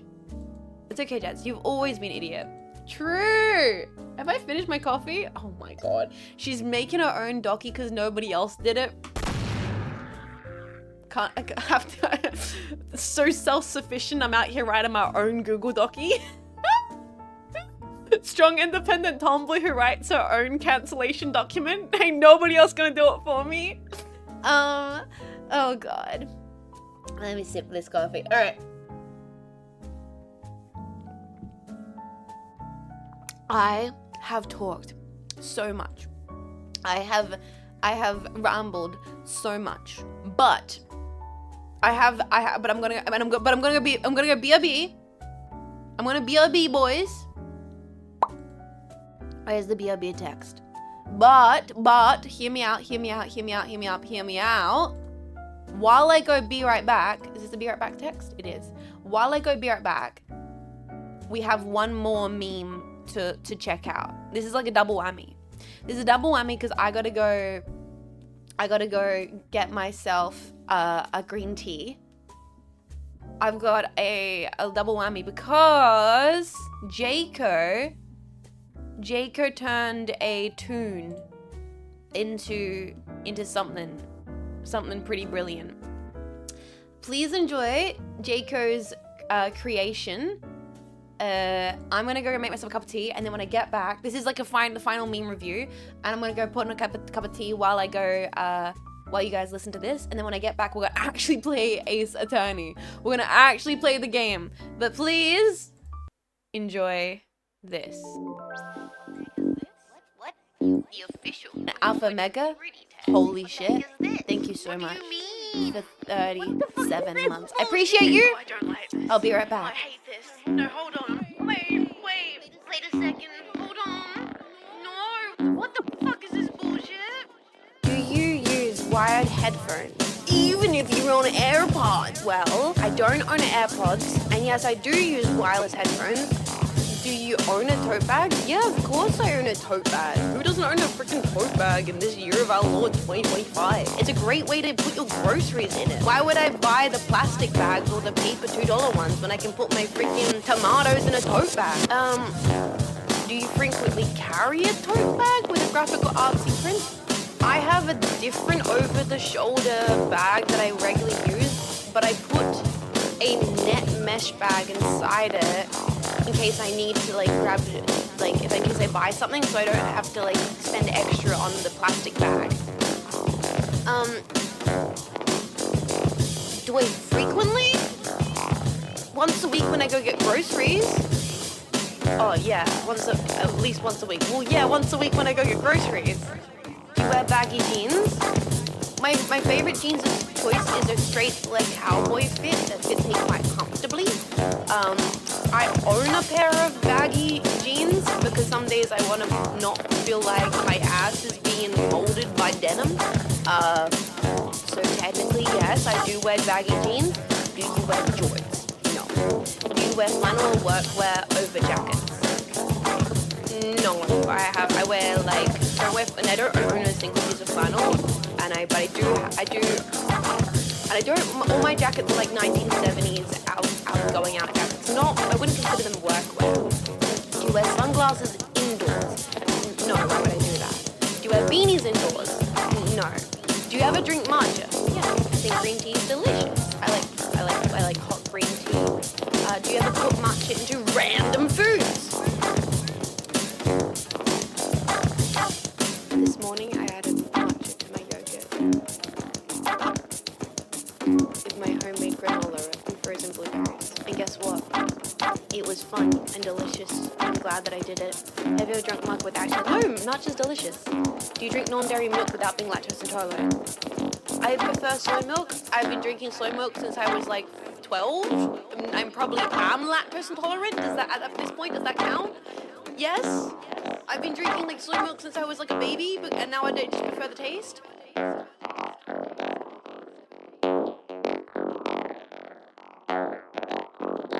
Fuck off. Who doesn't make playlists? Who doesn't? This is bullshit. Do you make Pinterest boards? Who doesn't? I've made Pinterest boards for goddamn stream stuff to help me organize plans for projects, for things to send to artists that I'm commissioning. It's an efficient way to organize your thought process.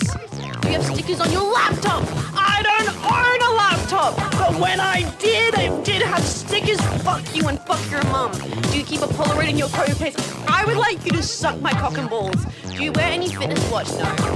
Do you have stickers on your water bottle? No, I have a China water bottle. Do you put a carabiner on your keys, water bottles, or put the pad? Well, it's an efficient way to carry my cool keychains. In fact, one of my keychains, that is a freaking Cynapse keychain made by the Jetpack. Maybe I just want to display things that are made by the community. Do you carry a Fuji 1560? You don't understand. I love making cherished moments of my friends, and it's a nice way to remember to take a photo because I always feel like an asshole for pulling out my phone when I'm with my friends. But sometimes I want to capture a moment. Hello, I'm back. Is it still going? Is it still going? Is it still playing? It's still going. It's still going. It's just getting good. Sorry. I'll let it keep playing. It never ends. Yes. Use a follow it. Photos is real cool. Fuck you. Do you want a vinyl player? Yeah, it's a cool way to listen to music and appreciate art. Do you carry an iPod? Just going? No. Do you own a digital camera? Yes. You know what? I'll let it play and I'll set up the gaming scene. I'll let it keep playing. I'll get into the proper actual scene. Just enjoy this absolute bullshit. Oh my god, dude! Thank you so much for tier 1. What the hell? What the hell? We continue the gift sub to tier 1. Bro, please continue to enjoy your. Oh wow, what are my arms doing? Please continue to enjoy your emotes. I appreciate that. I appreciate that so much. Wait, where's the jetpack? Wow, there you are. Let's go over here.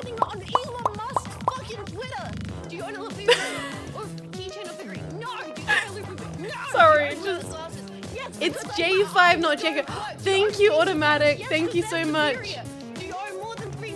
It's still going. It's still going. Yep. It's still going. It's still going. Cooking is a really good way to get good recipes. You're one more than the iconic quote from museums, niche books, and events. Yes, and a lot of them were given to me for free. Yep, just get into the category. Just get into the category. Australian. Do you own a matcha kit? Which one? Fuck you. Do you own or wear Artex? I don't even know what that is. Do you wear Japanese Patagonia or Japanese workwear brands? Fuck you. Do you have a spam account? I don't know what that is. Do you have a letterbox? No, fuck that. Do you have a Substack? No, fuck that. Do you have a pin collection? Yes, because I draw on the Tumblr. Do you like Instagram Reels? No. Do you repost, retweets and story content? No. Do you have or have you ever paid for verification on Instagram and Twitter? Never. Do you post on Strava? What the fuck is a Strava? Do you repost your Strava on Instagram? No. Have you ever bought a disposable film camera? Of course I have. I'm an art student. Do you know your Myers-Briggs personality thing is? Yes, it's the one that means I'm an asshole who doesn't have emotions. Do you ever pretend to be interested in poetry? No, I genuinely like poetry. Ever try to learn to crochet? Yes, I learned from my grandmother. Have you ever? I'm so glad that my rants What the fuck would you do that? Do you have a Depop account? have been used Do you to ever create pretend to know how to skateboard? art. No. It makes it worth Have you ever it. tried You know to what? learn rollerblading? It makes the generational crash out that I went on absolutely worth it. An Instagram note with a song? No. This is peak Have you ever Jet's posted core. an Instagram I'm an asshole with no emotions. Yeah, put that on my freaking Wikipedia page. I would like you to be to leave. Have you ever soft launched a relationship? It was by art. posting hints but not the person? No. I like that it Have you keeps ever going tapped on. into a post with a reference to inside joke? It's gonna Every be a while, fucking Jets. You time, should show us the baby. balls. Have you ever posted an ambiguous quote or lyric as an Instagram caption? This should be playing in a Wright room with a spinning chair. Have you ever romanticized Hold on. and posted about like Hold on. groceries and pretending you're a main character? No, that's silly. Have you ever posted a photo dump of a random aesthetic shot? That's just posting photos. Everything is random aesthetics. Everything is random and anything is aesthetic. Have you posted a moody sunset photo with no caption? That's the photo of the goddamn sky. Have you ever posted about holding or cuddling a friend's dog or a baby to get likes? No, because I don't cuddle babies or dogs. Have you ever purposely visited a niche local or third culture coffee shop? Bro, it's yes, I purposely visit coffee stores where I enjoy the vibe. Why would you not purposely go to a place that you're going to enjoy it? Have you ever posted a story highlighting your favorite indie artist's new release? Yes. No? Do you wear What do you mean? Do you wear jewelry? I'm sorry, but now the act of wearing jewelry is considered performative. I'm sorry, but that ring that your mom bought you as a gift, I'm sorry, but wearing that thing that your mother gave you, that's performative. How dare you enjoy a gift from a friend or family member? Yeah. Have you ever posted an Instagram story of your workplace Yeah. or desk setup? Yeah, I posted stuff online in my art studio. That's what you do. You Yep. post things about things that are happening to you. Have you posted a clip of a coffee, phone, or latte art when I was like 12? Screw me. Have you ever posted about attending an art gallery opening? It was my fucking career for years. Yes, I have. Yeah. Have you ever posted a photo of a stack of books you plan to read? No, actually. Have you ever shared a reading list with books you haven't read? No, actually. You know what? Visit a bookstore just to take photos? No, because I go to bookstores to buy books. Yeah. Have you ever journaled in public for the aesthetic? Not for the aesthetic, but I have journaled in public because that's a nice place to write your thoughts. And I'm not going to say for the aesthetic because I did it because I want to. Have you ever read in public? Oh, sorry, I'm only allowed to read in my own apartment. God forbid I go outside and enjoy the fucking sun. Have you read Jean Faymas? Go outside and enjoy the fucking sun. Jane Austen. I'm sorry that 8-year-old me enjoyed Emma. Suck my balls. Have you ever read The Creative Act? Wait, no. Have you read The Creative Act? No, fuck that book in particular. What? Oh my god. Yes, because I love living life in That's the world why. that we exist in. God Have you ever read a forbid. book by 10-year-old me read Emma. Suck my balls. Is a line of all time. I have listened to Phoebe Bridgers once before. I feel like that's one song by her. Have you ever Don't worry, Jets. All Beach was going sing even after doing it half as long as you. MS? What you want? I don't even know what that means. Uh-huh. Have you ever made a Spotify playlist for a season or a month? Yes! Because that's a nice thing to do to organize your sounds and music. You know what? Why have I never done this scene before, chat? Like, why have I never had this scene on stream before? Hey, Jetpack, you come to this insane asylum often? The fucking void. Hey, Birds, it's a mystery. I grew up on Tumblr. Have you ever pretended to understand a niche book of film symbols? No, because I actually understand niche books and films. I don't need a scene culture, motherfucker. I actually am. No, this is the kind of Jeff Jack. This is the kind of chat overlay that gets Sakana, you know, blowing up my DMs. Sakana sees this overlay and he's like, I have a proposal. Do you know your dream from your zodiac sign? Yeah, it's being a neurotic asshole. Do you ever sound like a clown? Yes, I do. We've been here the whole I don't time. use it as much as I should. Hey Jess, I want to say I saw your schedule up for last week and I was like, the fit you're wearing in it, and I recently, my grandfather was in a band with his brothers. I got dig for my grandma's records because they existed on vinyl apparently. Wait. I liked the fit you were wearing in it. I'm trying to remember what the artwork was for the schedule last week. Let me double check. Why would you ever do that? Oh no, I stopped it! No! I opened up the Discord! Why would you ever do that? It's a really good spot to end it, actually. We should probably... we don't have to listen to the 12-minute song. Now we have to start over. What did I come back to? This is your Face Connect resume. Yeah, someone clip this and send it to Sakana. Hi, Sakana.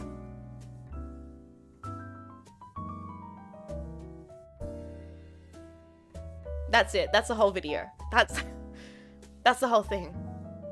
That's everything. That's what we do. That's it. That's the whole... That's it. We end the video now. You can end the video. This is the This is it. That's all of it. That's the whole content. That's all the content. Now we need to add a metal slide. That was an epic round. I'll sip more of my tea. Guys, we gotta play the game. Is this cleaner than I thought our room would be? Dude, my room is spotless. My room is honestly, like, incredible. My room is very spotless. What channel was the crash out posted to? It is posted in Jet Sketch. If you would like to support J5, they have made lots of music. They have a Bandcamp. They've made lots of music from the stream. They also have a lot of their own music. Please support J5 on their Bandcamp. They're very talented, and I'm so blessed that they decided to take what was objectively an insane moment and just turn it into an absolute tune. Have you ever deliberately melted ice cream to drink it? I can't say oh, actually, that would be a lie.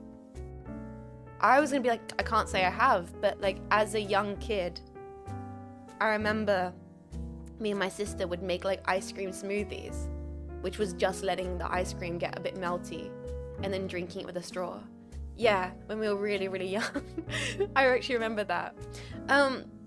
Melted ice cream is just milk chat. Yeah, I remember me and my sister doing that. It would happen normally because it was so hot in Australia. You didn't even have to choose to do it.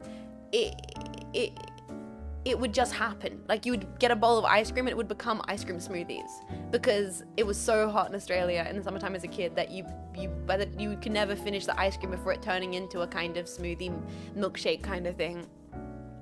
The eternal sunshine of the spotless jets. This is not eternal sunshine, core.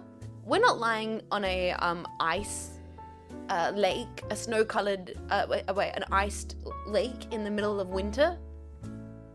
Yeah, they don't do AC in Australia. Exactly. Invent AC already. We're working on it. We're a few years behind with the air conditioning technology, Jetpack. Can you understand? We're working on it. We're working on it. My dad would do it on purpose, scoop the ice cream into a glass and then pour milk over it. Well, that's just making a milkshake, right? Is that not just making a milkshake to some degree? I guess. Sorry guys, we really should try to play the game. I don't know what is going on today that's completely compelling me to just avoid playing Ace Attorney. I know that we need to finish this game series. We need to. It's right there. But I've done everything today, but apart from play Phoenix Wright Ace Attorney. Really. I'm honest. Well, do I dare say that I'm just kind of comfortable right now? We are in the Phoenix Wright category. I think it's time. Guys, sit comfortably. We're doing it. We're actually doing it. We're doing it. We're doing it. We're playing the damn game. We're playing the damn game. We're playing the Ace of Attorneys, okay? No more tomboys in insane asylums. We are going to solve these cases. I'm going to break my voice and we're going to play video games on the internet. Cut the tracks. Remove this. Real good. Let's go. It's opening, it's opening, it's opening.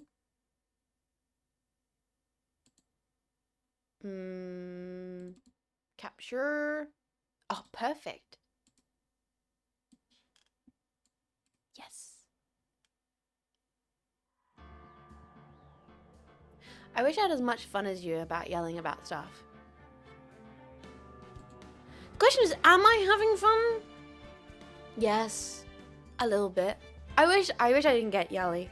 I do get yelly. I have a bad tendency to be like, I can't believe what's going on. Like loud equals good, loud equals funny, but it's not. But sometimes it is, but not always. But sometimes, not always. Not normally, but sometimes. All right, we're on to 16, 14, 18? I think so. I wish I didn't do it as much, though. Okay, boys. Ace Attorney time. February 24th, 3:12 p.m., Wright and Co. Law Offices. I do love a good verbal scrap with chat. But I love a good verbal scrap. I like a little bit of banter for fun. I like a good argument for sport and play, not for mean. Like, not to be mean, but I like being stirred up, and I like stirring up other people. I think it's the kind of spice of life, is a little bit of a back and forth. Sorry, we have to, it's very serious, boys. Get ready to business it up. I'm so sorry, Mr. Wright. Sorry for what my sister said.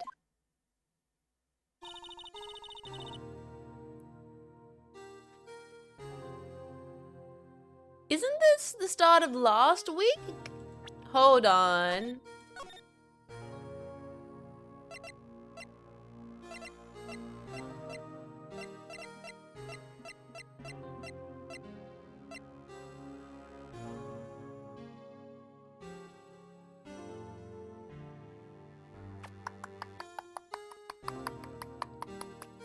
That does seem to be the latest one. 1640, 1641.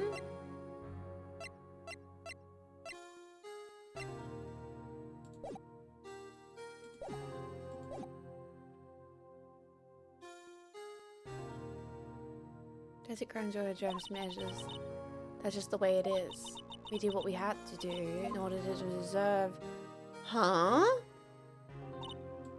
I didn't know. I never knew S9. Wait,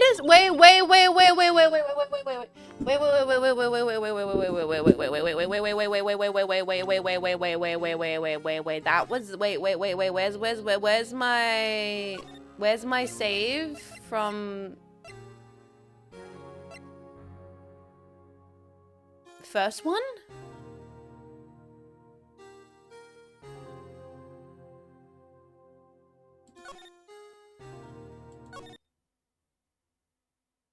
Oh, thank God. Oh, thank God. Oh, thank God. Oh, thank God. Oh, thank God. Thank God. Oh, God. I thought we lost the saves for a second there, boys. We're about to go into trial. Okay.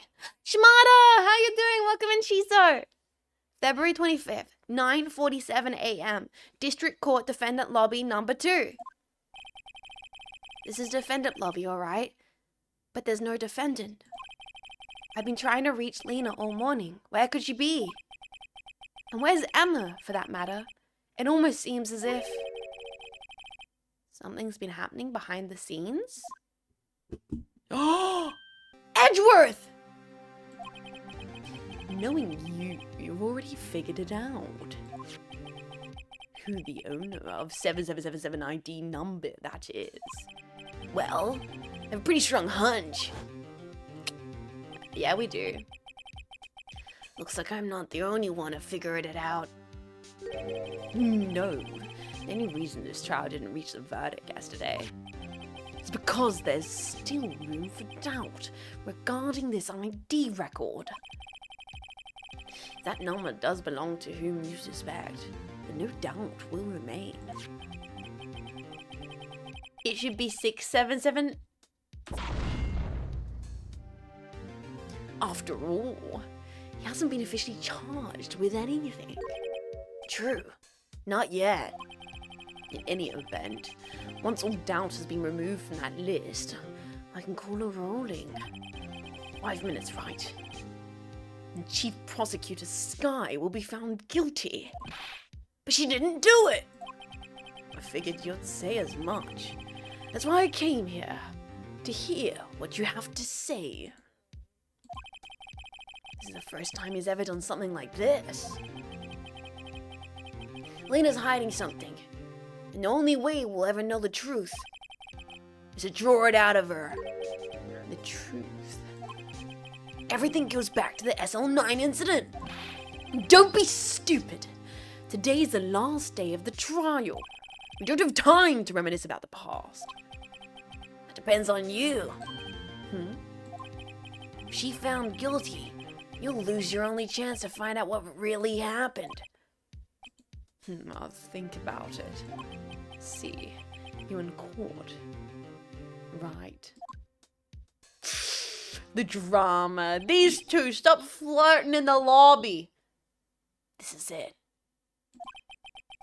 If I'm ever gonna find out what Chief Grant has on her, it's now.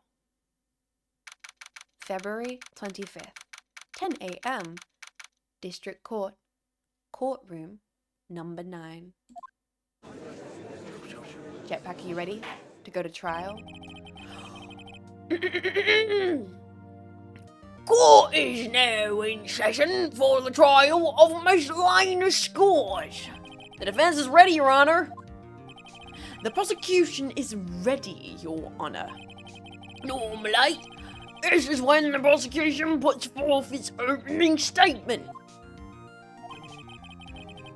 But before that, the police chief has a proposal to make. Chief Grant.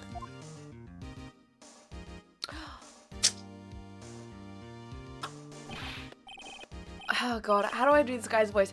I have to warm up. I have to warm up into all the character voices. Boys, here he is. Whoa, mama, put this Chief Grant inside the orb. Okay. Morning, folks. How's everyone doing?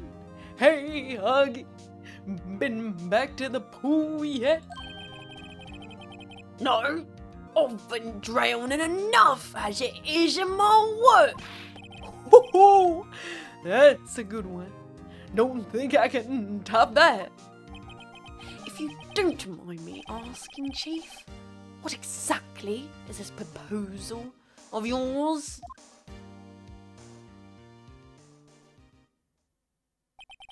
Lena, that is to say, the defendant has asked me if she could speak directly to the court.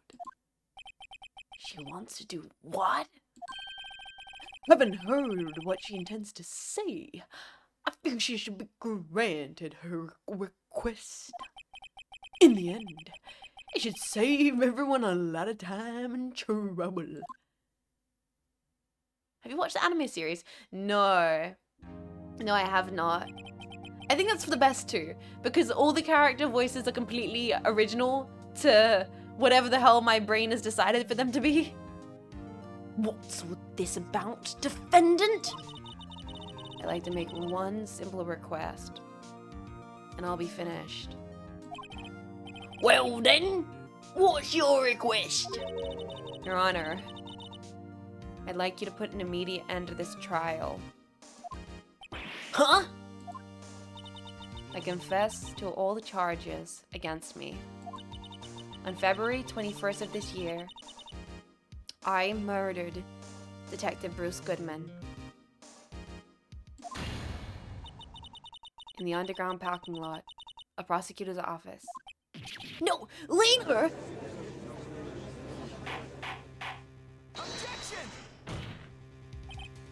You can't! Your Honor! The defendant's claim does not change the defense plea. In that case, Mr. Wright, I no longer require your services. But Lena! Your Honor, I hereby forfeit my right to attorney. Prosecution may lack direct evidence against me, but it's sufficiently proven its case through testimony and circumstantial evidence. I would like you to render your verdict now, if you please. Huh? Well, the defendant certainly has a right to self-representation. The request is legally valid, although this is an unprecedented situation. Indeed, it appears there's no further need to continue this trial, even if Mr. Wright may feel otherwise. This can't be happening. It appears the time for the verdict has arrived. This court finds the defendant.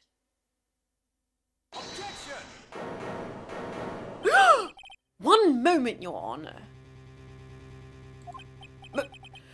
Mr. Edgeworth? The prosecution has not yet proven the defendant guilty beyond reasonable doubt. Any ruling at this stage would certainly be premature. Come now, Worthy. I understand this is a difficult time for you, but why don't you just be a good little boy and keep your mouth shut?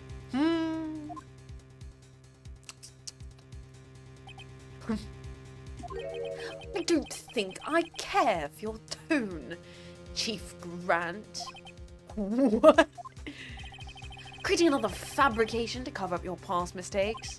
Sorry, but I'm no longer the naive little boy you would have me be. With this sudden confession from the defendant, it's obvious to me that some kind of deal was struck behind the scenes. some kind of deal, Not everyone operates as you do, Worthy. I thought so. Your Honor, the prosecution would like to change its first witness. Oh? To whom? As the first witness, the prosecution would like to call Miss Emma Sky. The court hear her testimony. Hold it! Mr. Edgeworth, I'm exercising my right to self-representation. I don't think we need to continue. I don't care what you think, Miss Sky. Huh? Exposure of truth sometimes results in tragedy. However, no matter how tragic the truth may be, it would be an even greater tragedy to avert one's eyes from it. Very well. The court shall grant the prosecution's request. That's okay with you, right, Chief Grant? Worthy, you'll live to regret this. Mark my words. Miss Emma Sky, please take the stand. Looks like Edgeworth has decided to take the horse by the reins. There's too much things in my ace attorney. Help! Help! Now then, witness, please state your name and occupation. My name is Emma Sky. My occupation, I'm Lena's little sister. I want to be a scientific investigator. 2 years ago, you encountered the serial killer, Joe Dark, of the Joe Dark killings. Is this correct? Yeah. I'm trying my hardest to forget all about that, though. I'm sorry, but I'm afraid I'm going to have to ask you to call those events one more time. Mr. Edgeworth, please remember this trial concerns the murder of Detective Goodman. An incident that was resolved 2 years ago is really all that relevant. Sorry. Oh, not autoplay. Yes, it most certainly is. Well, okay then. Thank God the judge is such a pushover, boys. Like, thank God all it takes is a little bit of, well, I think you're fine. He's like, oh, wait, actually, maybe you're right. Like, thank God. You're giving first. Now, please testify about what happened to you 2 years ago. It's about to get serious. The trip to yesteryear. Jetpack has finally begun. It's bound to lead to the truth behind this trial. Bum bum bum. Get the popcorn. Witness's testimony 2 years ago. I was waiting in my sister's office that day. A man came in and took me hostage. Neil Marshall rescued me. But I'll never forget what I saw in that instant. The man raised up his knife and stabbed Mr. Marshall in the chest. It's a good thing you weren't armed. I passed out. I don't remember much. That's understandable. Ever, please tell Mr. Edgeworth, what does this testimony have to do with Detective Goodman's murder? That will soon become apparent, Your Honor. Got to admire him for his courage, considering he has no evidence. Very well, the defense may begin its cross-examination. Okay, let's do it. This is far too simple right now, guys. Far too simple. I was waiting for my sister, waiting in my sister's office that day. Wait. I was waiting in my sister's office that day. Hold it! Let's press. Alright, let's make it complicated.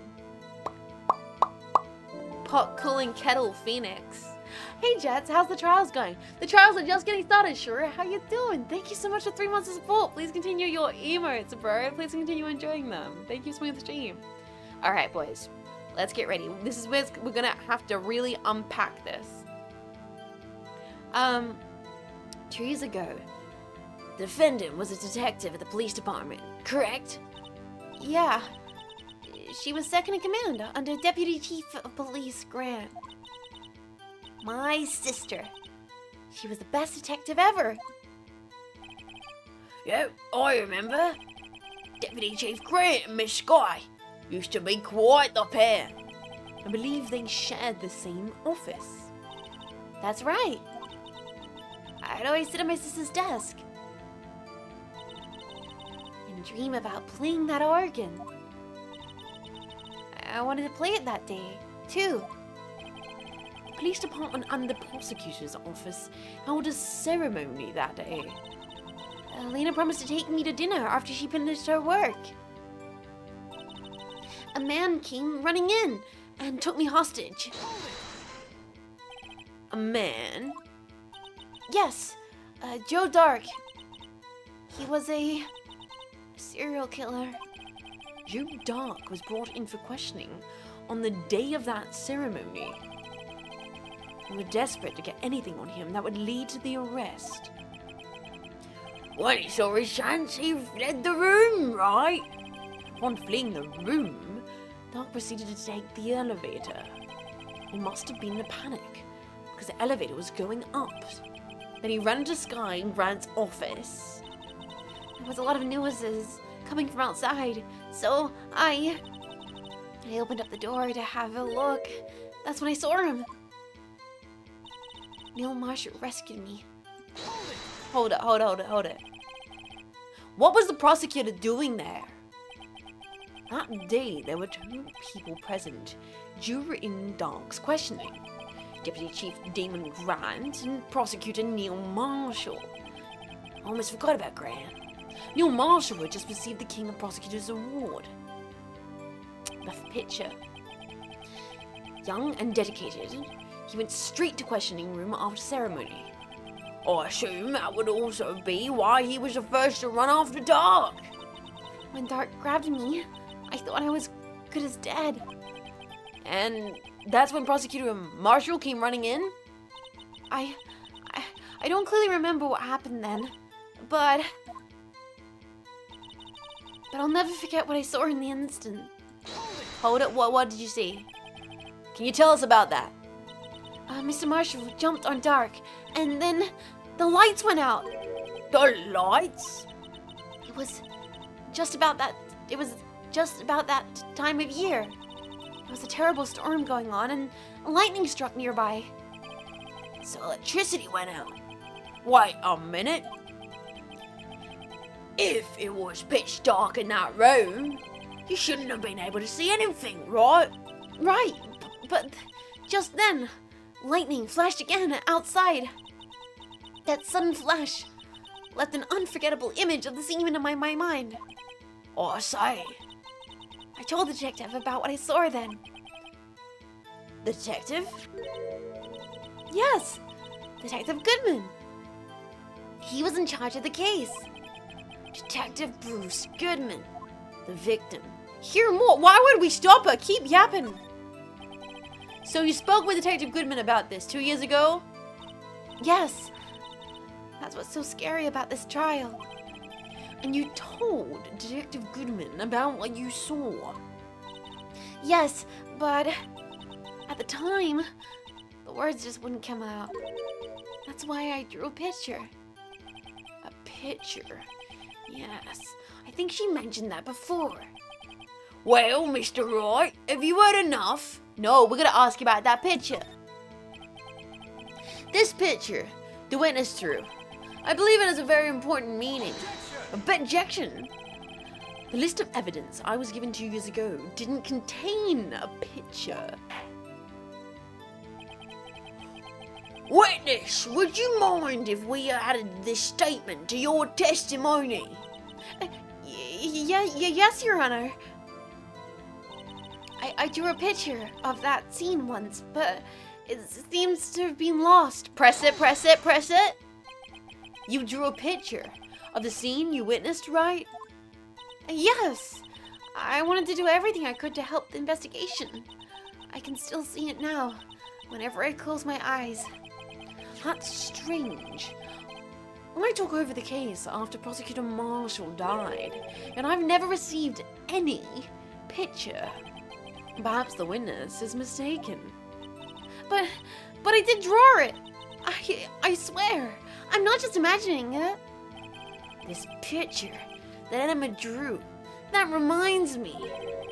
I guess I should check the evidence again. Well, anyway, let's continue.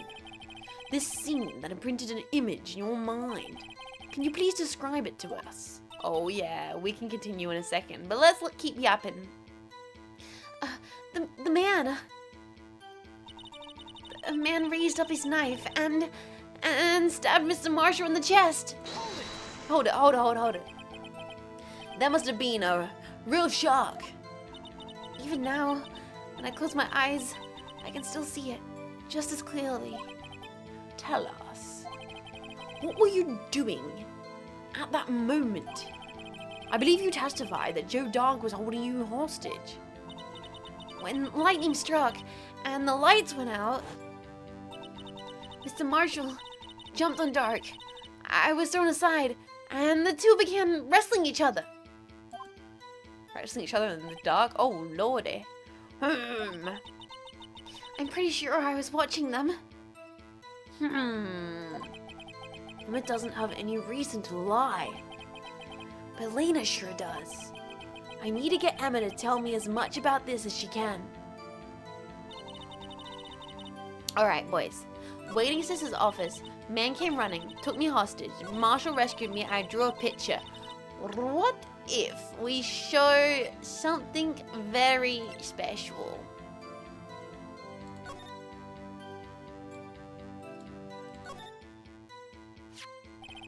A picture drawn on the back of his evidence. I got a very bad feeling about this. Can we show this evidence list? Will it let me present this? Let's try. Mr. Edgeworth. This little girl put all of her heart into drawing that picture. And yet, you would insist on denying its existence? Hey, I'm not the bad guy. All I'm saying is that as the prosecutor for this case, I wasn't handed such a picture. That may well be, but that doesn't mean it doesn't exist.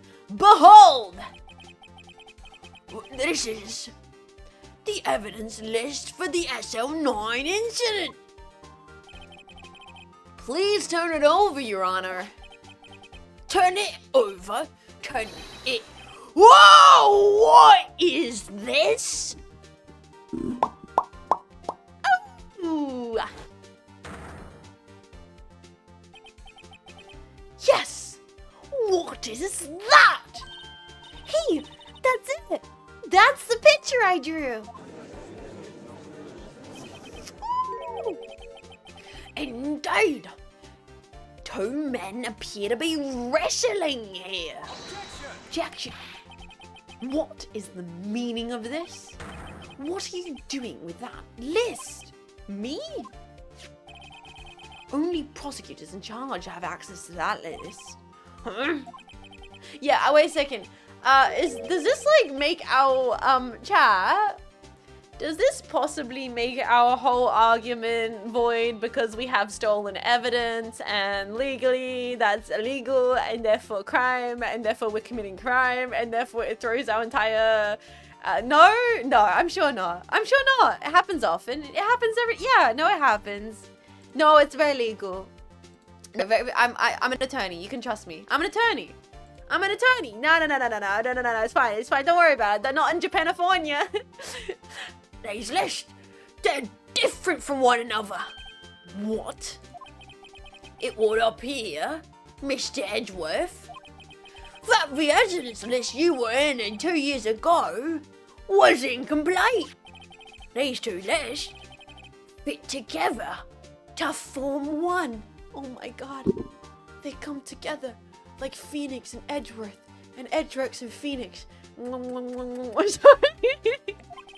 You can see the marks here where they were drawn apart from each other. Oh, long lost evidence lists. Do you see, Mr. Edgeworth? It's quite obvious what happened 2 years ago. Only half the evidence in that case ever reached you. What? Order! Order, Jetpack! But, Miss Sky, why did you draw your picture on the back of such an important list? Because that's what Detective Goodman handed me in the questioning room, Your Honor. Wait a minute. If this list was torn in half, that means... Your Honor! Are you alright, Mr. Wright? Your eyes are bulging from your head. If this evidence list was torn in half,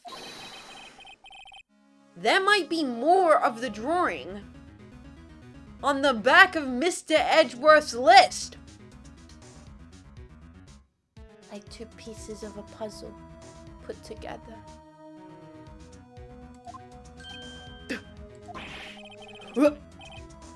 Yes, that's quite conceivable. Mr. Edgeworth? It's possible. Let's see. Huh?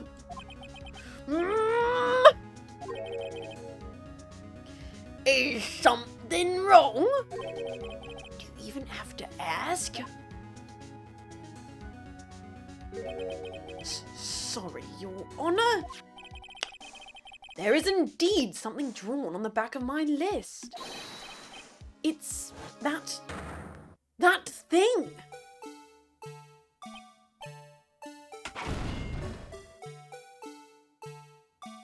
It was a blue badger. No way. Lock him up, boys. It was the fucking blue badger.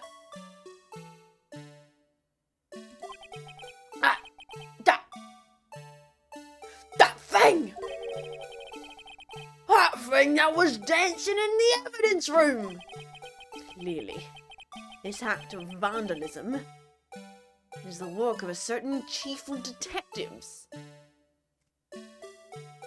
Did Gumshoe vandalize the evidence?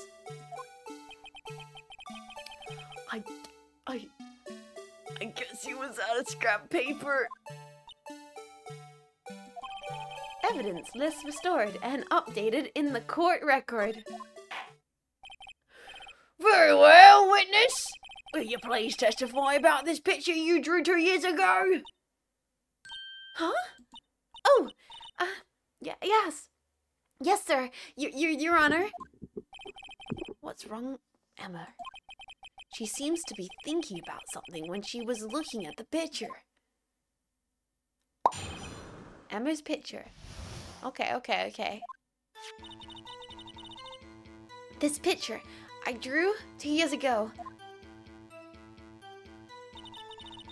The flash of lightning was so bright, all I could see were shadows. After that, I must have fainted. This picture shows exactly what I saw in an instant. Very, very simple testimony. To think a flash of lightning can burn such an image into your mind. Thanks to that, though, she was able to show us exactly what she saw. Well, I don't see any contradictions here. It clearly shows Joe Dark about to murder prosecutor Neil Marshall. The defense may now begin its cross-examination.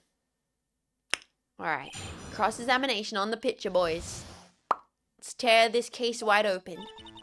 This is the picture I drew 2 years ago. Did you draw this picture right after the incident? I think I drew it 2 or 3 days later. At first, I was in such a state of shock that I couldn't do anything. And during that time, the investigation team was reorganized. Detective Goodman was placed in charge, under the direction of Damon Grant and Lena Sky. 2 or 3 days later, the memory should still have been fresh in her mind. Excuse me, witness. But can you please tell us why this picture is painted in all black? The flash of lightning was so bright, all I could see were shadows. So at the time, you didn't even know it was Mr. Marshall who came to your rescue? Oh, that makes things interesting if she didn't even know. No, I couldn't see him clearly. She didn't even know it was Mr. Marshall. This evidence is seeming all less solid. All she got was silhouettes. The lightning was so bright, and I was knocked to the floor. You went out to the floor. Dark had a tight grip on me, so when Mr. Marshall jumped on him, I was knocked away. I turned around, and that's when the lightning flashed. Poor Emma. I'm just glad she wasn't hurt. What happened after the lightning flashed? After that, I must have fainted. You mean you didn't see the actual murder take place? So she didn't see who it was. She didn't even see the actual murder. It happened while she was almost like concussed. Emma, sweetie, I adore you, but I don't think this means jack and or shit. This whole thing could have come to you in a dream, my girl. No. I am sorry. The flash of lightning only drove off the darkness for a split second. Not only that, the trauma of the situation understandably caused the witness's faint. Do you really need to torture this girl any further? What? Hey, I'm not the bad guy here. Anyway, this picture shows exactly what I saw in that instant. Hold it. Sorry for asking so many times, but are you sure you drew exactly what you saw? She just told yeah, exactly. You know what? This could totally be like when you're a kid and you walk in and your parents are wrestling in the dark and they're like, don't worry, we're just wrestling in the dark. You're like, I saw mom and dad fighting with swords. And dad had a really long sword. And like, your childlike brain was like, they was doing sword fighting. And it was sword, like, are we sure? Are we sure that she saw a murder? Like, are we absolutely certain? And Mum's was bigger? Like, come on now. Of course, this was the exact scene. But Mum forgot her sword. It wasn't influenced in any other way from your talks with the detectives. Exactly, she could have been led to water with this. Are you insinuating we somehow manipulated her memory, Mr. Wright? No, of course not. Better watch out or who might find some way to cut my salary. I drew this picture before I heard anything from the detectives. So I don't think anyone's story would have influenced me. Mr. Wright, is there something that's bothering you about this picture? Huh? Oh, well... That's strange. She claims this is exactly the scene that was imprinted in her mind. And yet... there's clearly a contradiction here. This is the picture I drew 2 years ago.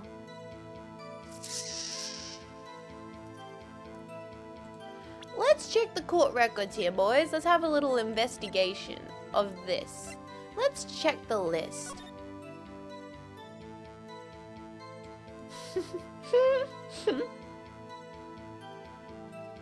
So it's this, and the blue badger, and the blue badger. Okay.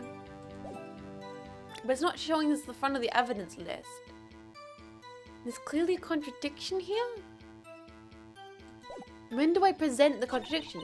The flash of lightning was so bright, all I could see was shadows. After that, I must have fainted. The picture shows exactly what I saw on the instant.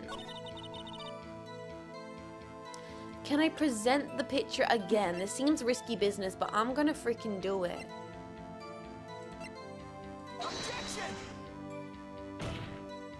Uh-oh. No. Fuck. I don't think that was correct. Your Honor, the statement contradicts this evidence. It does. I don't see any contradiction. Huh? Really? Objection overruled. Think before you make a... Oh, yep. Okay. Bad. Oops. Didn't go well. Okay. Let's save. Actually, let's be a little cheeky and smart here. I'm going to save this here. We're just going to save. I've already lost a bip. I'm not going to go back. I'm committing to my failures. But we need to present evidence that contradicts the picture.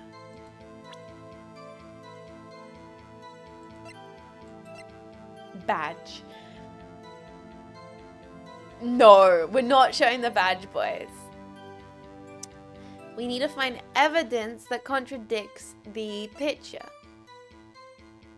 Bears Emma Sky's prints. Picture. Neil's autopsy report.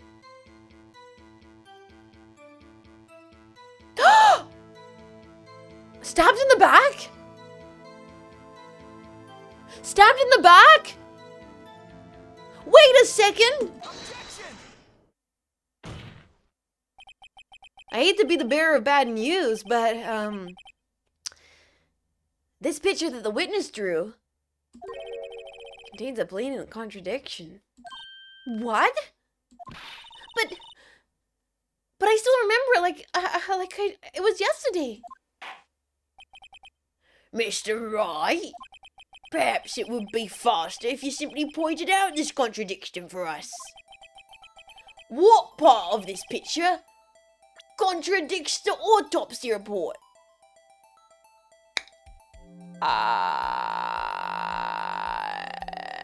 The victim?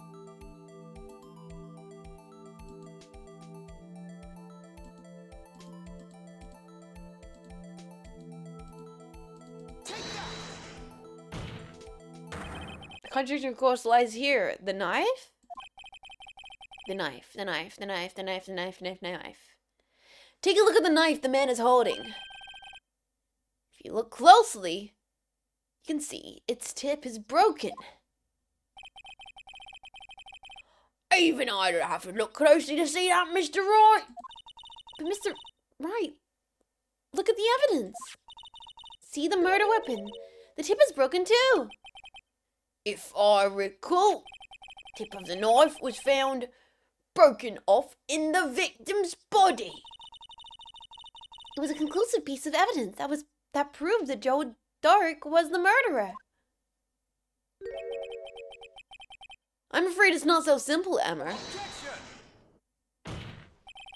And pray tell, could you possibly see a problem? Neko Obiter, thank you so much for 9 months of support. Twitch baby time and yours as a father since I found you through her.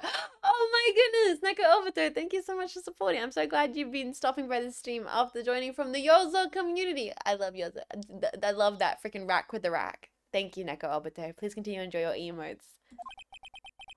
It's obvious, really. The victim suffered a single stab wound to the back. If the victim was only stabbed once, then the murder weapon should not yet be broken. Oh! What is the meaning of this? Perhaps the knife was broken beforehand. No. Sorry, but I'm afraid that's not possible. The tip of the knife was found inside the victim's body.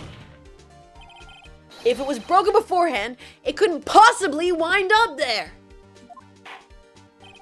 That's right. But what does this mean? The tip of the knife was undeniably discovered within the victim's body. The only possible explanation is the witness's memory is mistaken. That's why I asked her so many times if she was sure that she remembered correctly. I believe you were annoyed at the time, but she was sure she remembered correctly. But there's no other way to explain this inconsistency. Not so fast, Mr. Edgeworth. There is another explanation. Have you forgotten already? About a little something called falsified evidence? You're treading on thin ice, right? All I'm saying is that this broken knife tip might be the piece of evidence that was forged. You can't deny the possibility.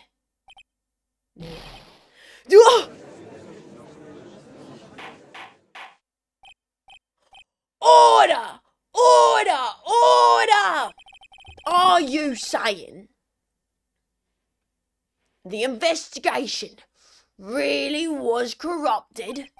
Your Honor, please allow me once again to go over the events that took place the day of the murder.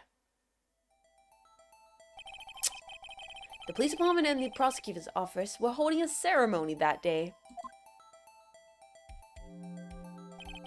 After receiving the King of Prosecutors Award at the ceremony, Neil Marshall questioned Joe Dark along with Damon Grant.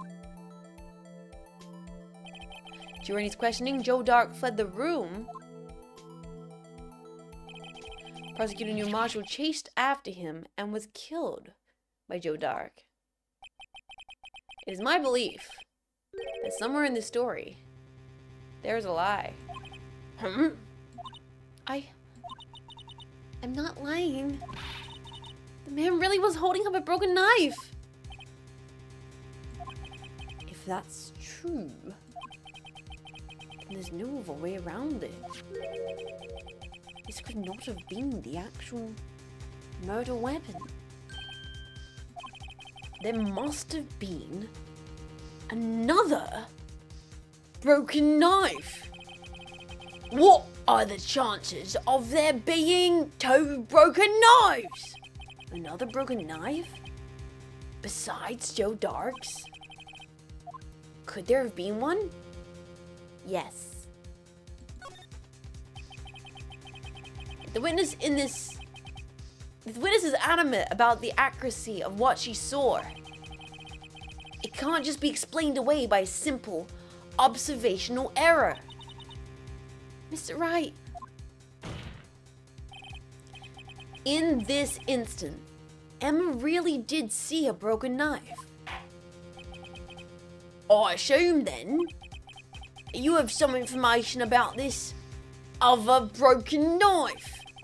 If so, please feel free to enlighten us. The murder weapon was already broken prior to the murder. There's only one way. Take a look at this. Here's the real murder weapon.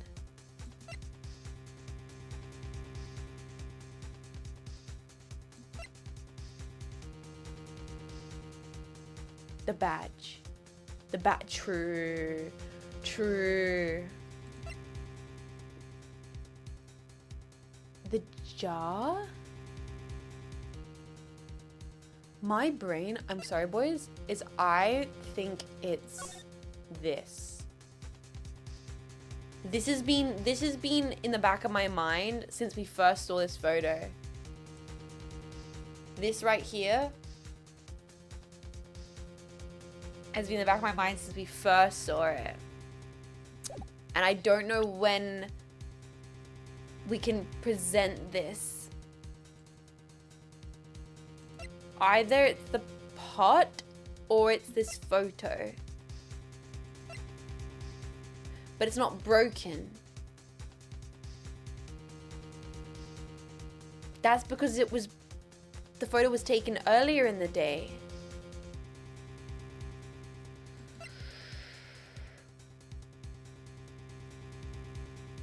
Can you stab someone with a jar?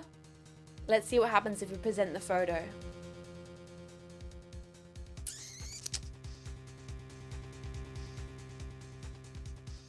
I'm gonna try it. The answer lies in the past. 2 years in the past. Right inside this picture. Yes! This picture of the award ceremony. What is it, Mr. Edgeworth? It's the broken murder weapon. Notice the award Prosecutor Marshall is holding. I'm a fool! It's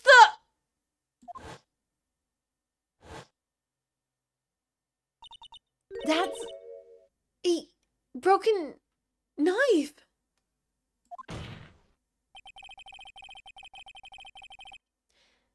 As we early concluded, the knife in the drawing was not Joe Dark's knife. That being the case, the knife the witness saw was in all likelihood from this award.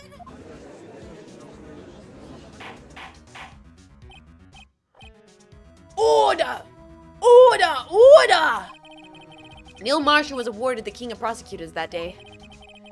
As an award, he was given this broken shield and a knife. When he chased after Joe Dark, he pulled out this knife. Being a prosecutor, he did not carry a pistol. This broken knife was the only weapon he had in this dangerous situation. But that can't be! Oh, and why not, Mr. Edgeworth? Because if the King of Prosecutors' wood knife was the murder weapon, then the murderer and the victim would be reversed. What do you mean? I mean, the man raising the knife would have been Prosecutor Neil Marshall. Oh,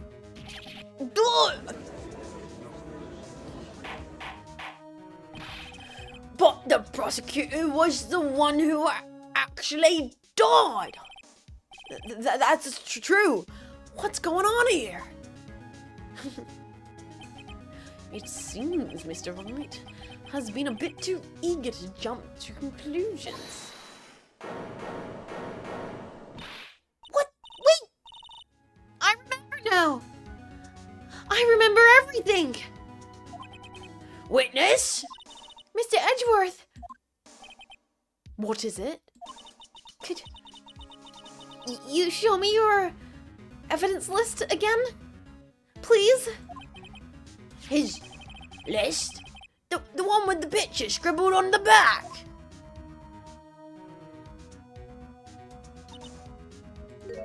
I knew it. This picture. I'm the one who drew it. What the fuck is going on? What? You drew that? That's right. The list wasn't torn in half at the time I drew this picture. You're telling me it was the Blue Badger? All this time, I've been trying so hard to forget. I must have locked this part away deep inside me. Ma'am, on this card, can you show me where the Blue Badger touched you? Ma'am, could you please circle the locations where the Blue Badger put its hands?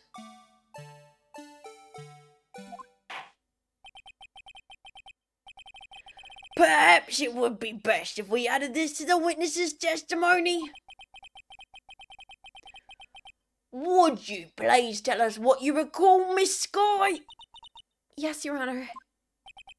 First the knife mix-up and now the Blue Badger? This should be interesting. No one expects the Blue Badger. When I saw that man raise his knife, I panicked. I rushed towards both of them. I think I knocked away the man with the knife. Just then, there was another flash of lightning, and that's when I saw the Blue Badger. He wasn't in the room, but I'm sure I saw his shadow. The fuck? Well, it is certainly most unusual. You can say that again. Objection. Try impossible.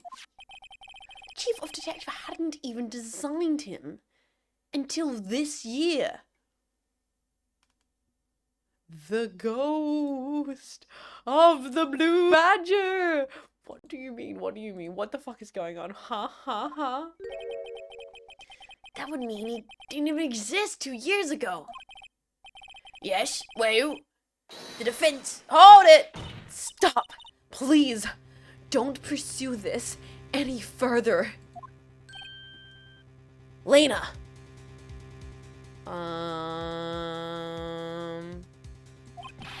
What is the meaning of this? Please remain seated in the defendant's chair. But you can't do this. I've already confessed the crime. Why can't you just leave it at that? Chief Prosecutor Sky. Ooh. I've already come this far. It's too late to turn back. Silence! Oh my god, we've not had a silence before. The defense will now begin its cross-examination. Bailiff, please detain the defendant. Oh shit, this is getting real serious. What the hell? It seems we're finally getting to the core of this matter. Emma's recollection. When I saw that man raise his knife, press, press, press, press, press. When you say that man, I assume you refer to Joe Dark. Yes, at least. I think it was him. You think? All I could really see were shadows. Power outages that immediately preceded the incident is also documented in the prosecutor's office reports. So, then you... I panicked. I rushed towards the both of them. Why would you do something so dangerous? What else could I have done? He was about to stab Mr. Marshall. She seems convinced that Dark was the one holding the knife. But as we've just theorized, Mr. Marshall was the one holding the knife. Well, I didn't know that at the time. When that Dark guy knocked me down, all I could think was, I've got to help that other person. I think I knocked away the man with the knife. Hold it. What do you mean you think? It all happened so fast, and I was in shock. I don't remember everything clearly. What I did, it was all kind of a blur. Miss Sky was almost killed before she was witness to a murder about to take place. With so much happening in a matter of seconds, that sort of disorientation is only natural. She's a completely unreliable witness. Yeah, honestly, this whole testimony should be thrown out. The fact that this testimony, with all of its holes, more holes than goddamn Swiss fucking cheese, is going to be the thing that solves this case. And it will be. It absolutely will be. Is baffling beyond belief. I saw the man about to stab the other person, who I thought was Marshall. I knew I had to stop the man with the knife. What you did was very brave, young girl. So then, what happened next? Just then, there was another flash of lightning, and that's when I saw the blue badger. Hold it. Are you sure about this? Of course. See? I even drew a picture of him here. But it was the chief detective who thought up this hideous beast. And that was just this year. The blue badger didn't even exist 2 years ago. This is all quite verifiable. I know it sounds strange. I was surprised too when I saw him in the police department. I had this nagging feeling that I'd seen him before somewhere. Now I finally remember. Brother, just when I thought this thing had caused enough commotion. Tell us, where in the room did you see him dancing? He wasn't in the room, but I'm sure I saw his shadow. Hold it! His shadow? So you mean you didn't actually see his face? With its winning smile and all? That's right, but I still remember it. It had 3 creepy horns. Objection. This is pointless. That thing couldn't have possibly existed 2 years ago. The witness must be mistaken. That may well be. But what's important is what caused her to think she saw what she did. Oh, and I suppose you have an explanation? If so, then by all means, please tell us what the shadow really was. What was it Emma saw when that lightning flashed? Who is this blue badger really? I just might know. And I've worked it out, and I think the chat's also worked out what this could be. The blue badger hadn't even been dreamt up when Emma drew this picture. Yet, she's certain she saw its shadow. Ladies and gentlemen, if it's the defense's belief that on that fateful day 2 years ago, there indeed was something that looked similar to the blue badger. Something that is now sitting in this very room. Mr. Wright? In this room? Very well, Mr. Wright. What is it that the witness saw in that instant? Please, show us this mysterious blue badger look-alike. I believe the pot, right? pot doesn't have the top of it. Is it the pot? Is it the pot? I think the blue badger! Ayy! Ayy! The blue potter! It's the only explanation.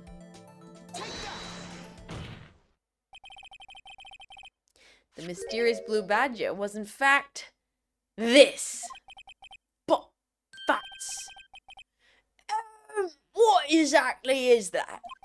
I believe this is some sort of jar. But, Mr. Wright, that doesn't look anything like the blue badger. Indeed, it doesn't. As it stands now, it is just a plain... I'm doing the Edgeworth voice. Wow, sorry.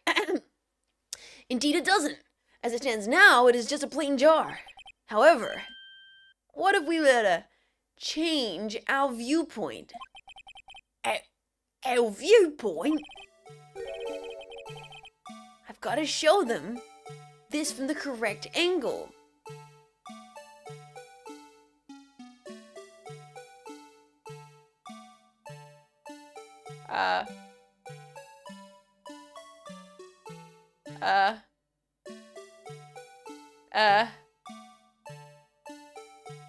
Yeah.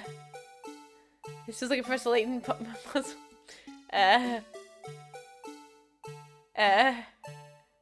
Yes, the correct angle. Ah, yes. Ah, yes, the correct angle. Ah, yes. For sure. The correct angle. Okay, rotate the cube. It's like this angle, right?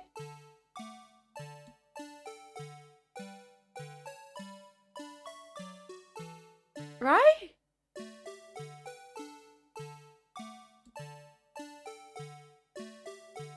Or is it this angle? Jets. Jets. Time to fight the controls. Jets. Yeah, it's Jet. Rotate, rotate, rotate. Why is this actually... Okay, I think it's this angle.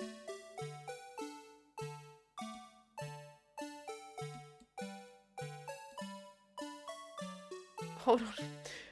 Wait. Wait. Why am I struggling so much? Why am I struggling so much? Hold on. No, I got this.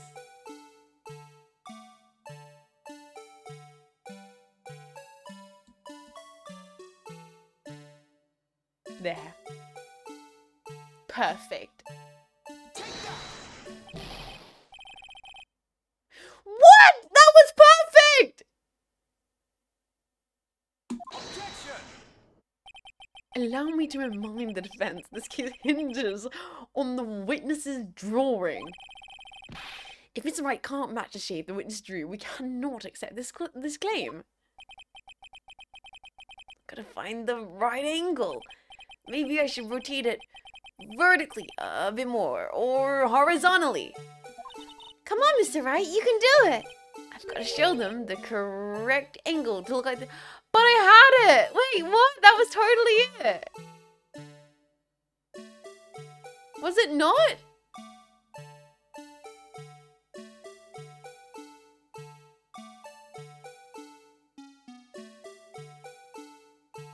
That was totally it!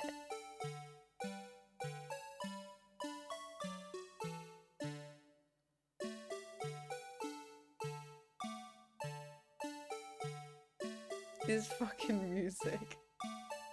This fucking music, man. Hold on. I feel like I'm going insane. Why does my brain feel like sludge right now? I feel like my brain feels like sludge right now, man. It's like I'm slowly losing brain cells as this sequence happens.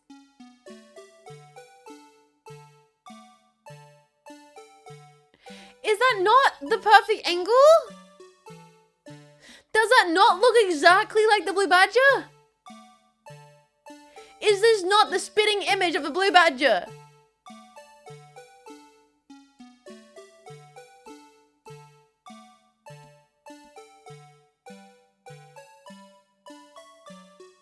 No?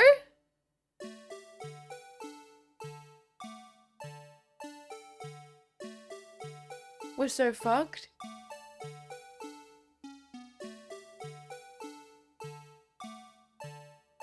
Chat, that is literally him. Is that not him?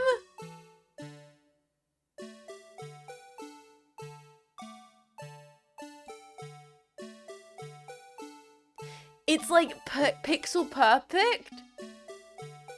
It needs to be the other way.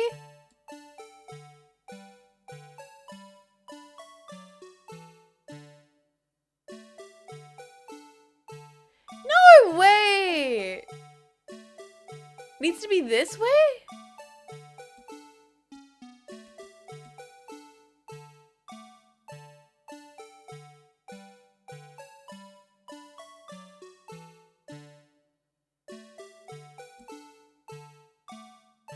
Chat's wrong, you had it right. I thought I had it right. I was like, that looks like it. It's just very picky. Of course. Okay.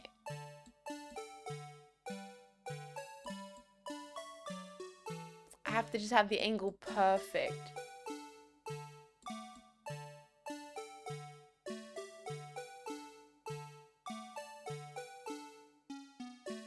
I had it perfect beforehand. This...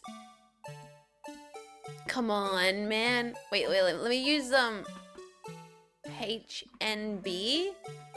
H? No, H is up. N is down. No, M, B. I'm using precision controls, boys.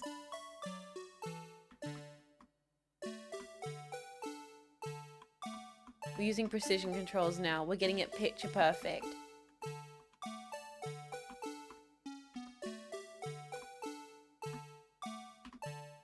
I think that has to be it. Please be correct. Come on!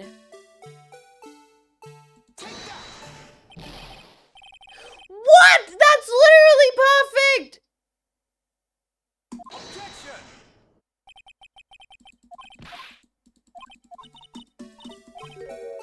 Lock in, lock in, lock in.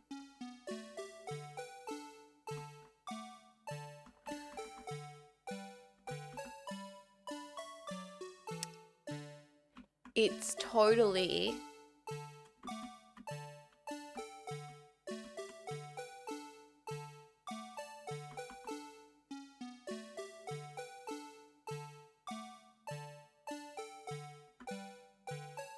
Is that it? Pixel perfect? Pixel perfect? What do you mean? That's the freaking blue badger! You gotta tilt it down a bit more?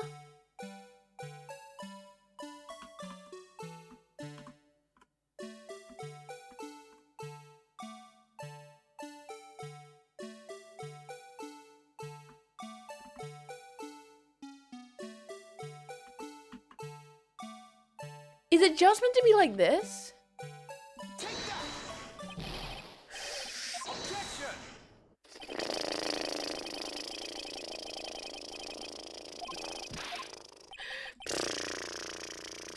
I'm showing too much tip. Holy, didn't realize I was allowed to do that on twitch.tv. I swear to you, chat. If it's like this, I'm gonna lose my mind. Dude, I swear I have it right.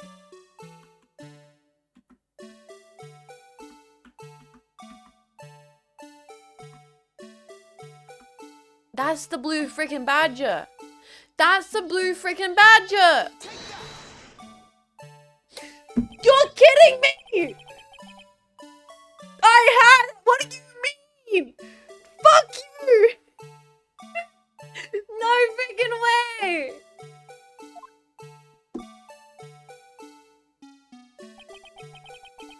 No one could possibly deny this jaw's resemblance to the blue badger. First try. Yup, that's right, chat. First try. No. It can't be! Order! Order! Defense has proven its claim.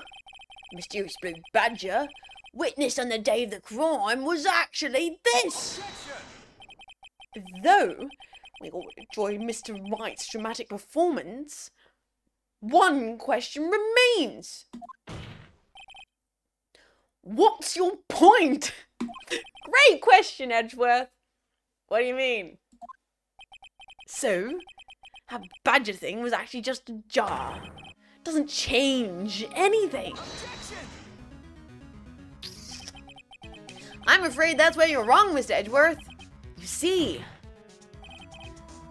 this changes everything. Indeed. Very well then, please tell us, what difference now that we know the witness saw this jar?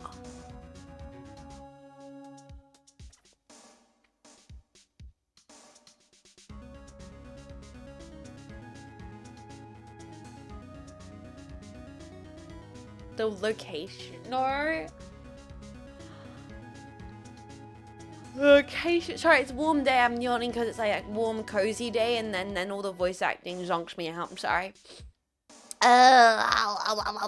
It could be location. We know the location's in the building, in the office. The murder weapon. We know that the murder weapon's different, though. I don't know. I forgot. Give it thought. Okay, giving it thought. Wait. There we are. Have the thought.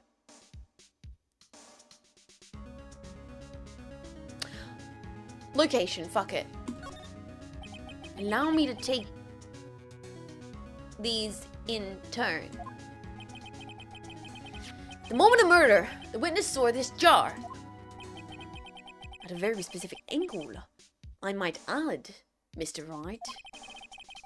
Yes, well, knowing this, where could she seen this jar? Where? The location of the jar is shown in a picture taken on the day of the crime. It's on a shelf in this office of Damon Grant. But the body was found lying near Lena Sky's desk. The witness testified so herself.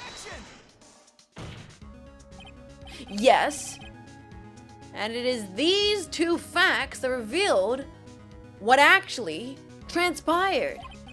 You see, the struggle between Dark and Marshall did not take place in Lena Sky's office.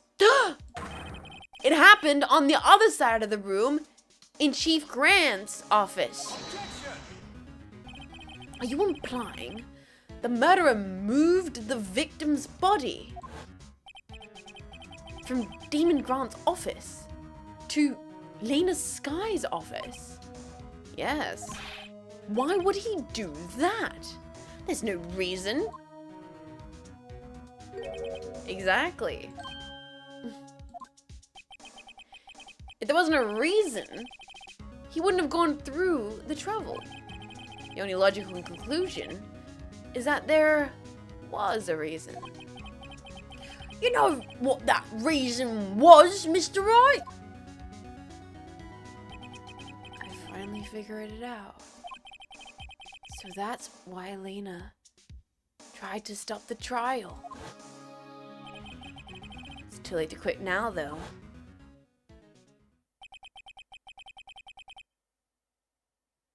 Please record the witness's testimony. She said she knocked away the man who was holding up the knife. In the next instant, the jar was hit and flew through the air. Now tell me, what could have sent the jar flying? What would have had to have been? Impact the man made when he was knocked into the wall. Ladies and gentlemen, may I draw your attention to this picture once more. If the man was knocked in the direction of the shelf the jar was sitting on, what would he have hit?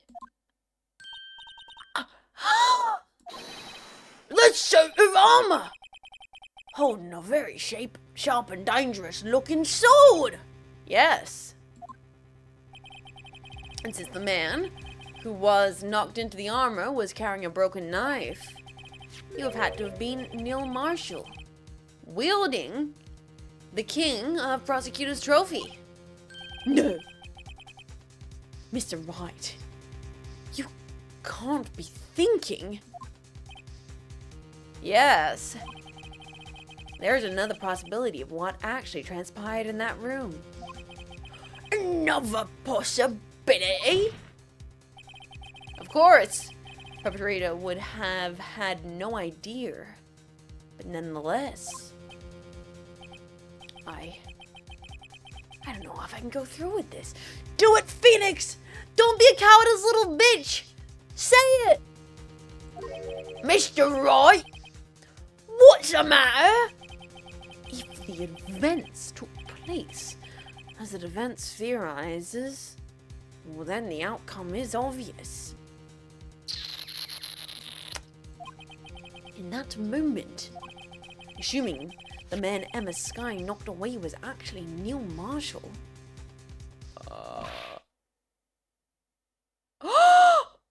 I didn't mean to bump autoplay. That's my bad.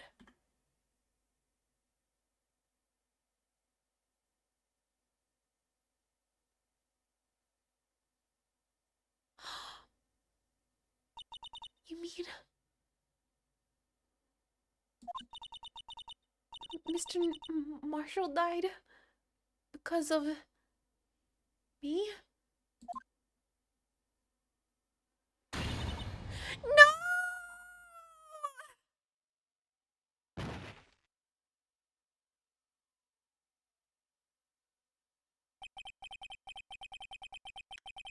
I never imagined her testimony would lead to this. So, it was the witness who took the victim's life and then proved so with her own testimony. This is unprecedented.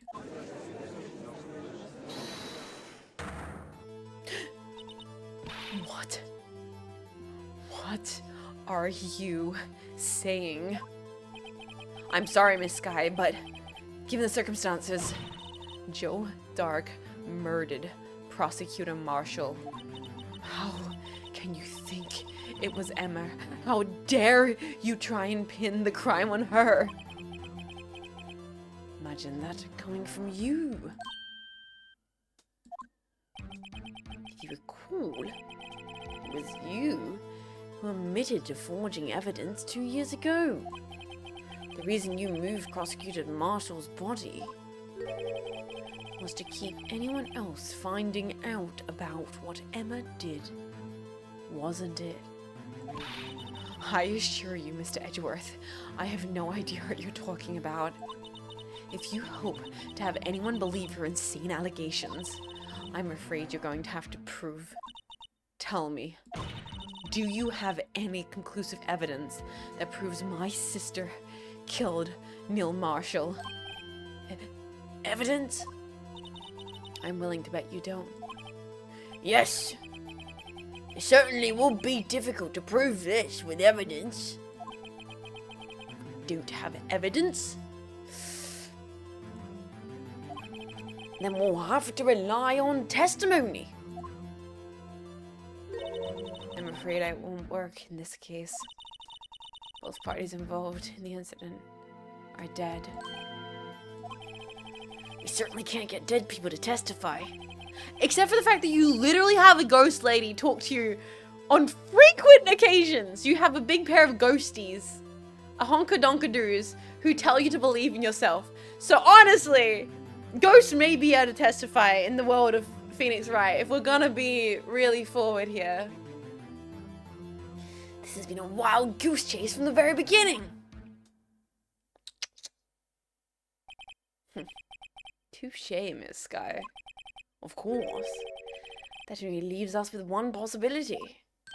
You mean There's still another possibility? What do you mean, Mr. Edgeworth? I mean, possibility that the victim has left us a message. For better or for worse. Mr. Marshall did not die instantly. He may have left behind the name of the person who took his life. In one manner or another. That's impossible. Well, Mr. Wright, this is the only possibility left to you. A message from the deceased. Does such a message exist? I think I've got to think back to the court record. The real murderer's name that the victim may have left behind is in evidence. This message from the deceased is already in our possession. Dude, I'm feeling so lightheaded right now, Jetpack. I don't know what's going on. I know it's because I'm breathing. I need to take a second and drink some and hydrate a little bit.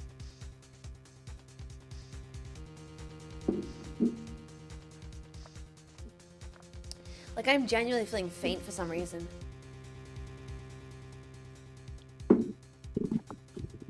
Okay. Mr. Wright, will you stop at nothing to prove my sister is a murderer?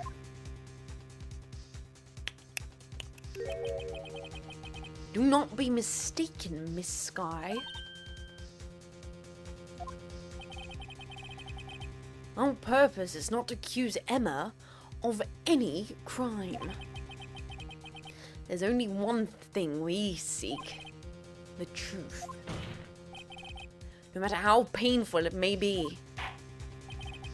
Now then, Mr. Wright, please show us this piece of evidence that conveys a message from the deceased. Alright, boys. Alright, boys. Alright, boys. If I'm not mistaken, there is a fragment on the vase that's different than the other. There's also a piece of cloth that bears Emma Sky's prints. Now, which could it be? Is it the mark on the jar that's better evidence, or is it the cloth that bears Emma's prints? It's kind of a coin toss between these two. A badge toss even. Hey, badge. Badge toss. He's trying to leave a message. I think we have to go with this. And then maybe it's Emma's prints. Right? The message left by the deceased.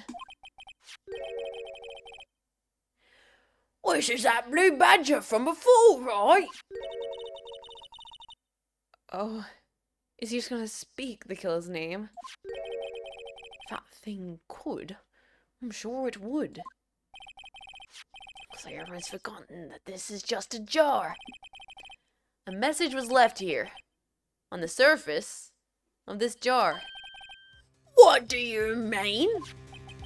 If you look closely, you can see a faint trail of blood on this jar. It looks like someone wiped the blood away. Yes, but notice, for some reason, the blood in some of the fragment was not wiped away. Yes, there's a line here, drawn. Wait, yes, there is a line here, drawn in blood. So what you're saying is these dots were once lines? Prosecutor Marshall did not die instantly. He used the few precious moments left to him to leave behind a message. One that someone apparently wiped away. But blood must have seeped into the jar, where the lines changed directions. Precisely so. All we need to do is connect these points, and the victim's message will become apparent. No. Mr. Wright, what kind of message did the victim leave for us? Your Honor, I believe these bloodstains will reveal to us the answer. I've got to connect these dots to make letters. There's only one thing the victim would have written given the circumstances. His murderer's name. Is it Emma?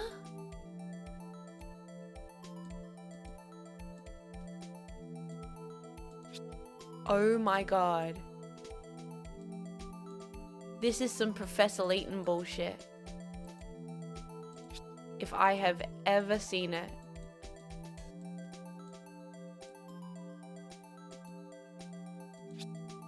Holy moly.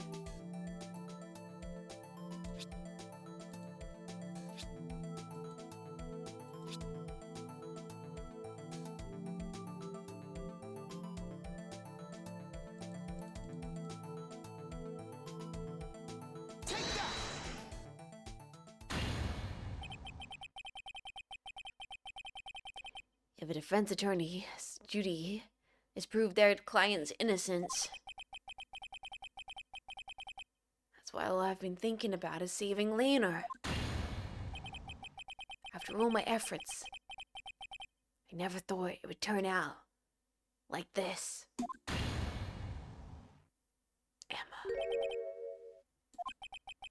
So, this is the final message Prosecutor Marshall left behind.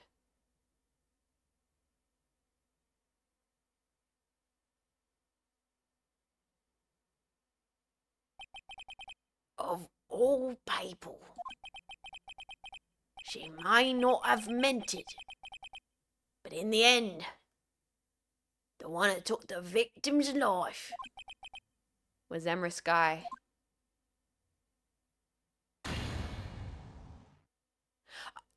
Sorry, we're giving her electric chair. Sorry,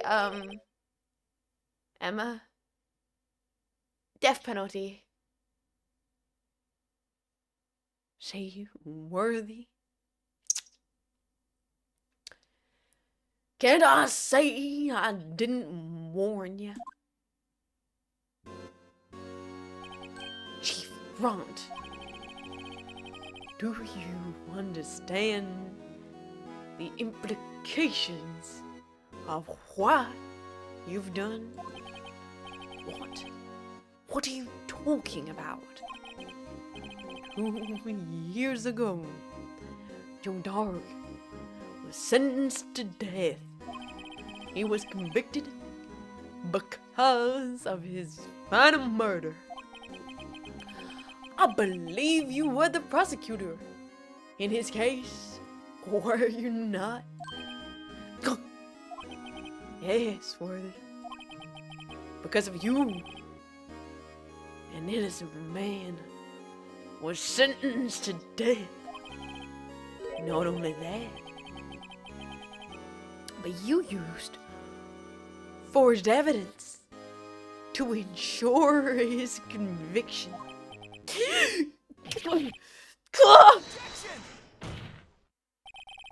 But Joe Dark really was a serial murderer. That is undeniable. I'm afraid that's not important. Didn't you know? We ain't defenders of justice. What? We're merely keepers of the law. Sentencing a man to death is no light matter. Even if there wasn't any cover-up or evidence forgery. Ultimately, the responsibility falls on the prosecutor in charge. Despite what anyone may say, this fact cannot be denied. What's going on at the prosecutor's office? How could he just stand there like he wasn't his fault? Order! Order! Order! Order! The gavel's pounding fell on deaf ears. Unable to settle the crowd, the judge declared a recess. Where this trial is headed, no one knows. What do you mean it's not over? What do you mean? What do you mean?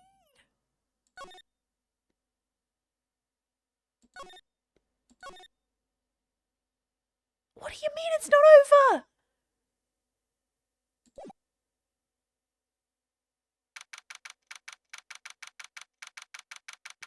February 25th, 12:06 District Court, Defendant's Lobby number 2. Sorry, Edgeworth. I didn't mean to get you in trouble. Don't worry about it.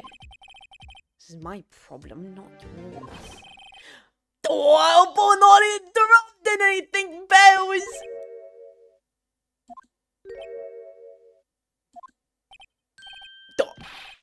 Guess I am. Come back later. Wait! Detective Gumshoe, what is it? You got a lot of nerve, pal. Making a detective run around while on duty. And to top it all off, you call me here. I've seen happier people at funerals. I think Lena's having you run errands. Let me tell you, this is the last time, pal. Here. She asked me to give you this. Wait, asked me to give this to you if there was a break in today's trial. Evidence lore. I wonder if I was talking about this just the other day. You must know the 2 rules of evidence law. Rule 1, no evidence shall be shown without the approval of the police department. Is that right, Mr. Wright? Seems so. You could at least study some evidence lore. Really? The book looks really cute. It does. It's the law, boys. We're being handed the law. The chief prosecutor also wanted me to give you a message. A message? She said, you're planning to take him on. You're gonna need this back. Him? I guess I'll need to give this book a thorough read. Evan's lawyer securely slipped into pocket. Doesn't look like that book would do you any good for now, though. All that's left now is the chief prosecutor's sentence. That's where you're wrong, detective. Huh? Haven't you figured it out yet? Why, I'm still sitting in that prosecutor's seat, despite all these allegations being thrown at me. Mr. Edgeworth! The real trial today hasn't begun yet. What do you mean it hasn't begun yet? What? What else is there left to do? Your credibility's been all ruined. With all this forged evidence you were unawares of. And Miss Sky found out she unwillingly caused a man a death. And now you're telling me you want to do more? You gotta be kidding me, pal. You're missing the point, detective. Lena didn't murder Detective Goodman. She merely stuck a knife into his dead body. That means the real killer is still out there. What? And we're gonna expose him, no matter what it takes. This case has hurt too many people. It's time to bring it to an end. February 25th, 12:25, District Court, courtroom number 9. Guys, I don't know what's going on, but we gotta end this case. Court will now reconvene for the trial of Miss Lena Scott. Mr. Edgeworth? Yes, Your Honor? The inquiry committee is planning to impose harsh penalties on your actions. Thank you for the news, Your Honor. Yeah, well, normally this is where the prosecution calls forth a witness, but this isn't easy to say. You see, there is some concern that you, Mr. Edgeworth, may have Struck a bargain? You think I may have manipulated the witness? didn't say that. It's just you say everyone's been talking and Very well, Your Honor. I have a solution. our solution. Being the case, prosecution will allow the defense to call forth all further witnesses. What? But there's no precedent for what you're proposing. Undeniably, this is an unusual arrangement, but a very effective one. It would prove that I haven't struck any deals with the witnesses. Well, Mr. Wright, what do you say? Unbelievable. Edgeworth has found a way to continue the trial. Very well. The defense accepts the prosecution's proposal. When it's settled, the defense may now call forth the next witness. Wait, why do I have 3 streams alerts? Why do you have 3 streams alerts? I have one simple image to explain that.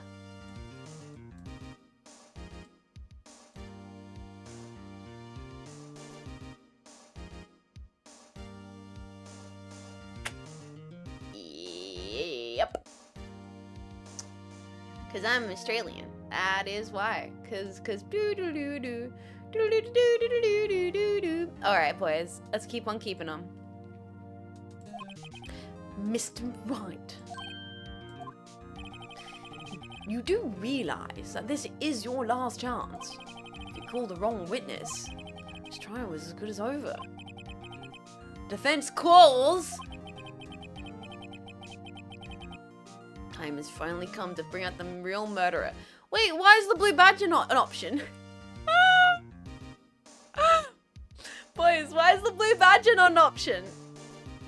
The real murderer! Mike Meekins! It's Damon Grant, right? It's gotta be Damon Grant. Damon Gant.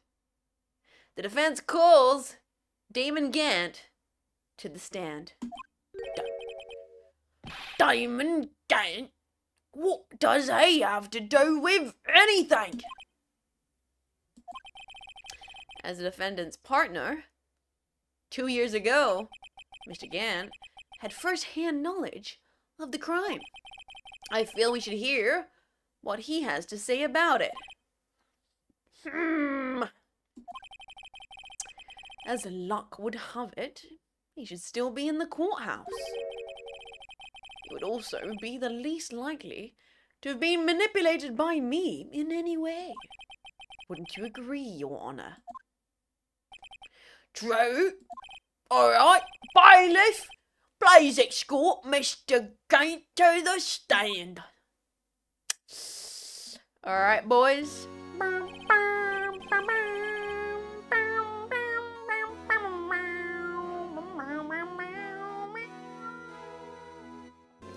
Witness, please state your name and occupation. What? Is this some kind of practical joke? I was just on my way to lunch. Your name and occupation, sir? Worthy. Are you sure you want to do this? Your name and occupation.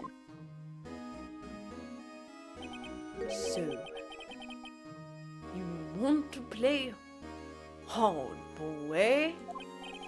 Please, Mr. Gate. Fine. My name and game, and I'm the acting chief of police. Now then, Chief Gant, the court requests to hear your testimony. Ho ho ho! Righto! What's with the grim face?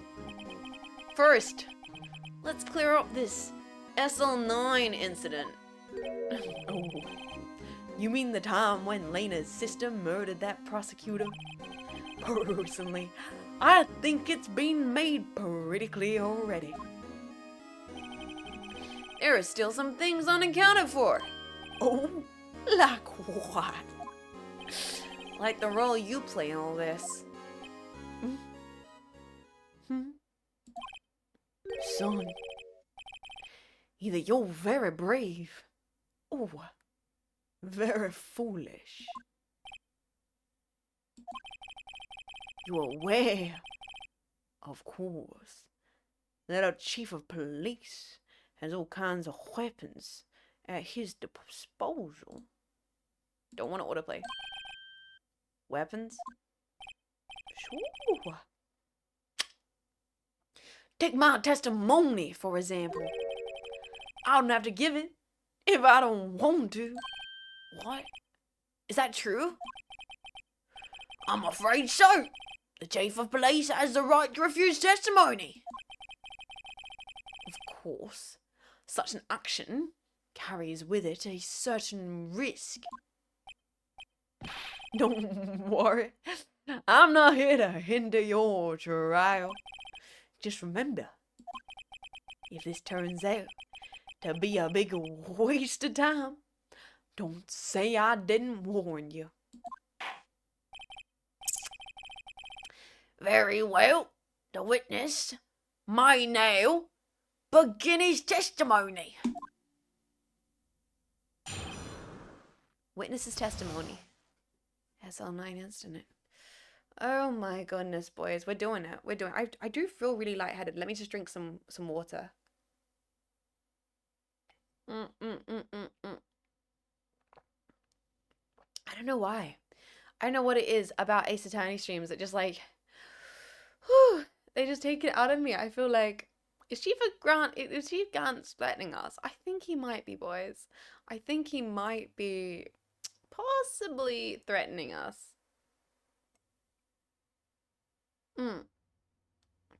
Okay, let's do this. I'm gonna do a little jumping cat. Bro, I think it's the last possible thing I need to do right now. If anything, I need to lay down for a second. As I recall, Neil and I were questioning him that day. To make a long story short, we slipped up. That power outage didn't help either. When I went to my office, I found Lena there. Apparently, she had already arranged the crime scene. As you can see, I had nothing to do with the forgery. That's it? That's it? That's all he's saying? Is that when Doc was arrested?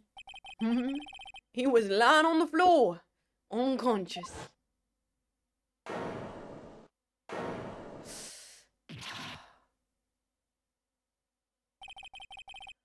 When Emma sent Neil flying, it seems Doc bumped his head. I see. Well, everything seems pretty clear cut. The police chief had the right to refuse to testify. And I'd better hit him hard and fast. Cross-examination with the SL9 incident. Guys, if it's okay, I might actually chuck you guys on BRB for a quick second. I think I need to go stand up and grab myself water, just kind of stretch my legs a little bit, and then we'll continue this case. Because I don't want to end the case here. I want to try and finish it today, but I do think I need to go like hydrate just for a quick second because I need to like re-scramble my brain. I'll be right back very quickly. Enjoy the tunes. I might get some honey tea, actually. I might get some honey tea.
So I was just realizing it's so hot in my office.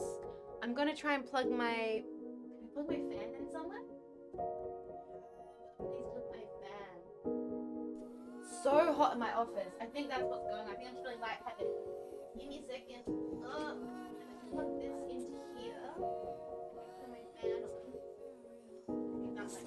There we go. I think that might be a good call. It's just so warm in my office. I was just feeling lightheaded. So I just put my fan on. All right. Ooh, oh, that's nice. That's very much appreciated. All right. Oh, yeah, my streamer's cooked. Streamer is getting toasted. All right, boys. Yeah, just casually getting heat stroke while streaming. It happens to the best of us Australians. So I got put a fan on. Oh, that's so much nicer. Put a fan on, and you know what I actually also did, boys? I got myself an emotional support bowl of cereal. So I'm gonna eat cereal and we're gonna play this game. You're nothing more Jets core than eating a bowl of bran cereal and playing Phoenix Wright and doing bad voice acting. Is this a terrible idea because I'm having milk and doing voice acting? Yes. Do I want to eat cereal right now? Absolutely. But what bowl do you use it for it? My brand new bowls I just got. Yes. It's perfect. Perfect bowl for cereal. All right, boys. I got my fan on. I'm hydrated. My legs are stretched, and I have a bowl of cereal. Let's do this. Tom Hanks' German milk voice incoming. Yes. As I recall, Neil and I were questioning him that day. Trust the plan. Trust the blam. Let's get this case done, boys. All right. Press them. I'm already feeling so much better. I needed to put that fan on. I'm feeling significantly better after that. As I recall, A ceremony was being held at the police department that day. Yes, that's right. I guess you could say I'm a workaholic.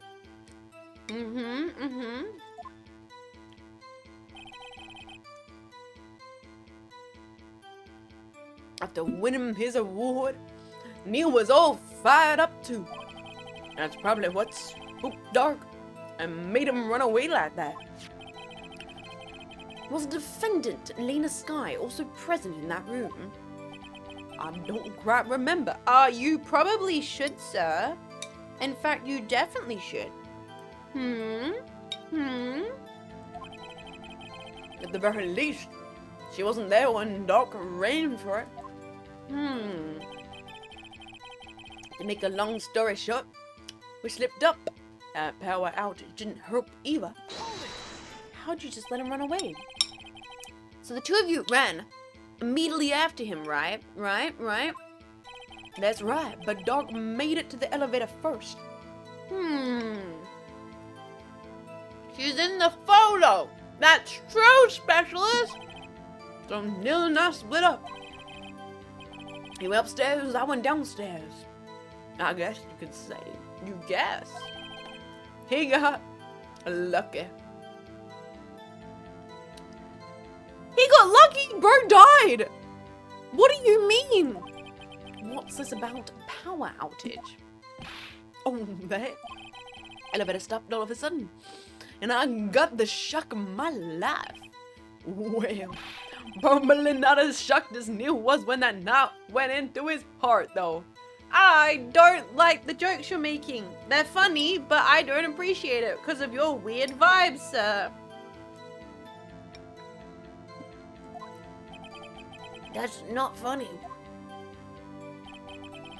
I went to my office, I found Lena there. Oh, Dad. Could you tell us exactly what you saw? I was a shocking sight. Neil and that serial killer were laying in a heap on the floor, all tangled together. Doc was also lying, collapsed on the floor. Yes, apparently he'd hit his head and was knocked out. But how did that all happen? How did he get the knife in the back? Did Lena stage all of that? How'd she move two guys? She's strong, but is she really that strong? Like, specifically after they've, like, atrophied and everything. Next to them were the two poor girls. Lena, Emma. Lena was cradling Emma in her arms.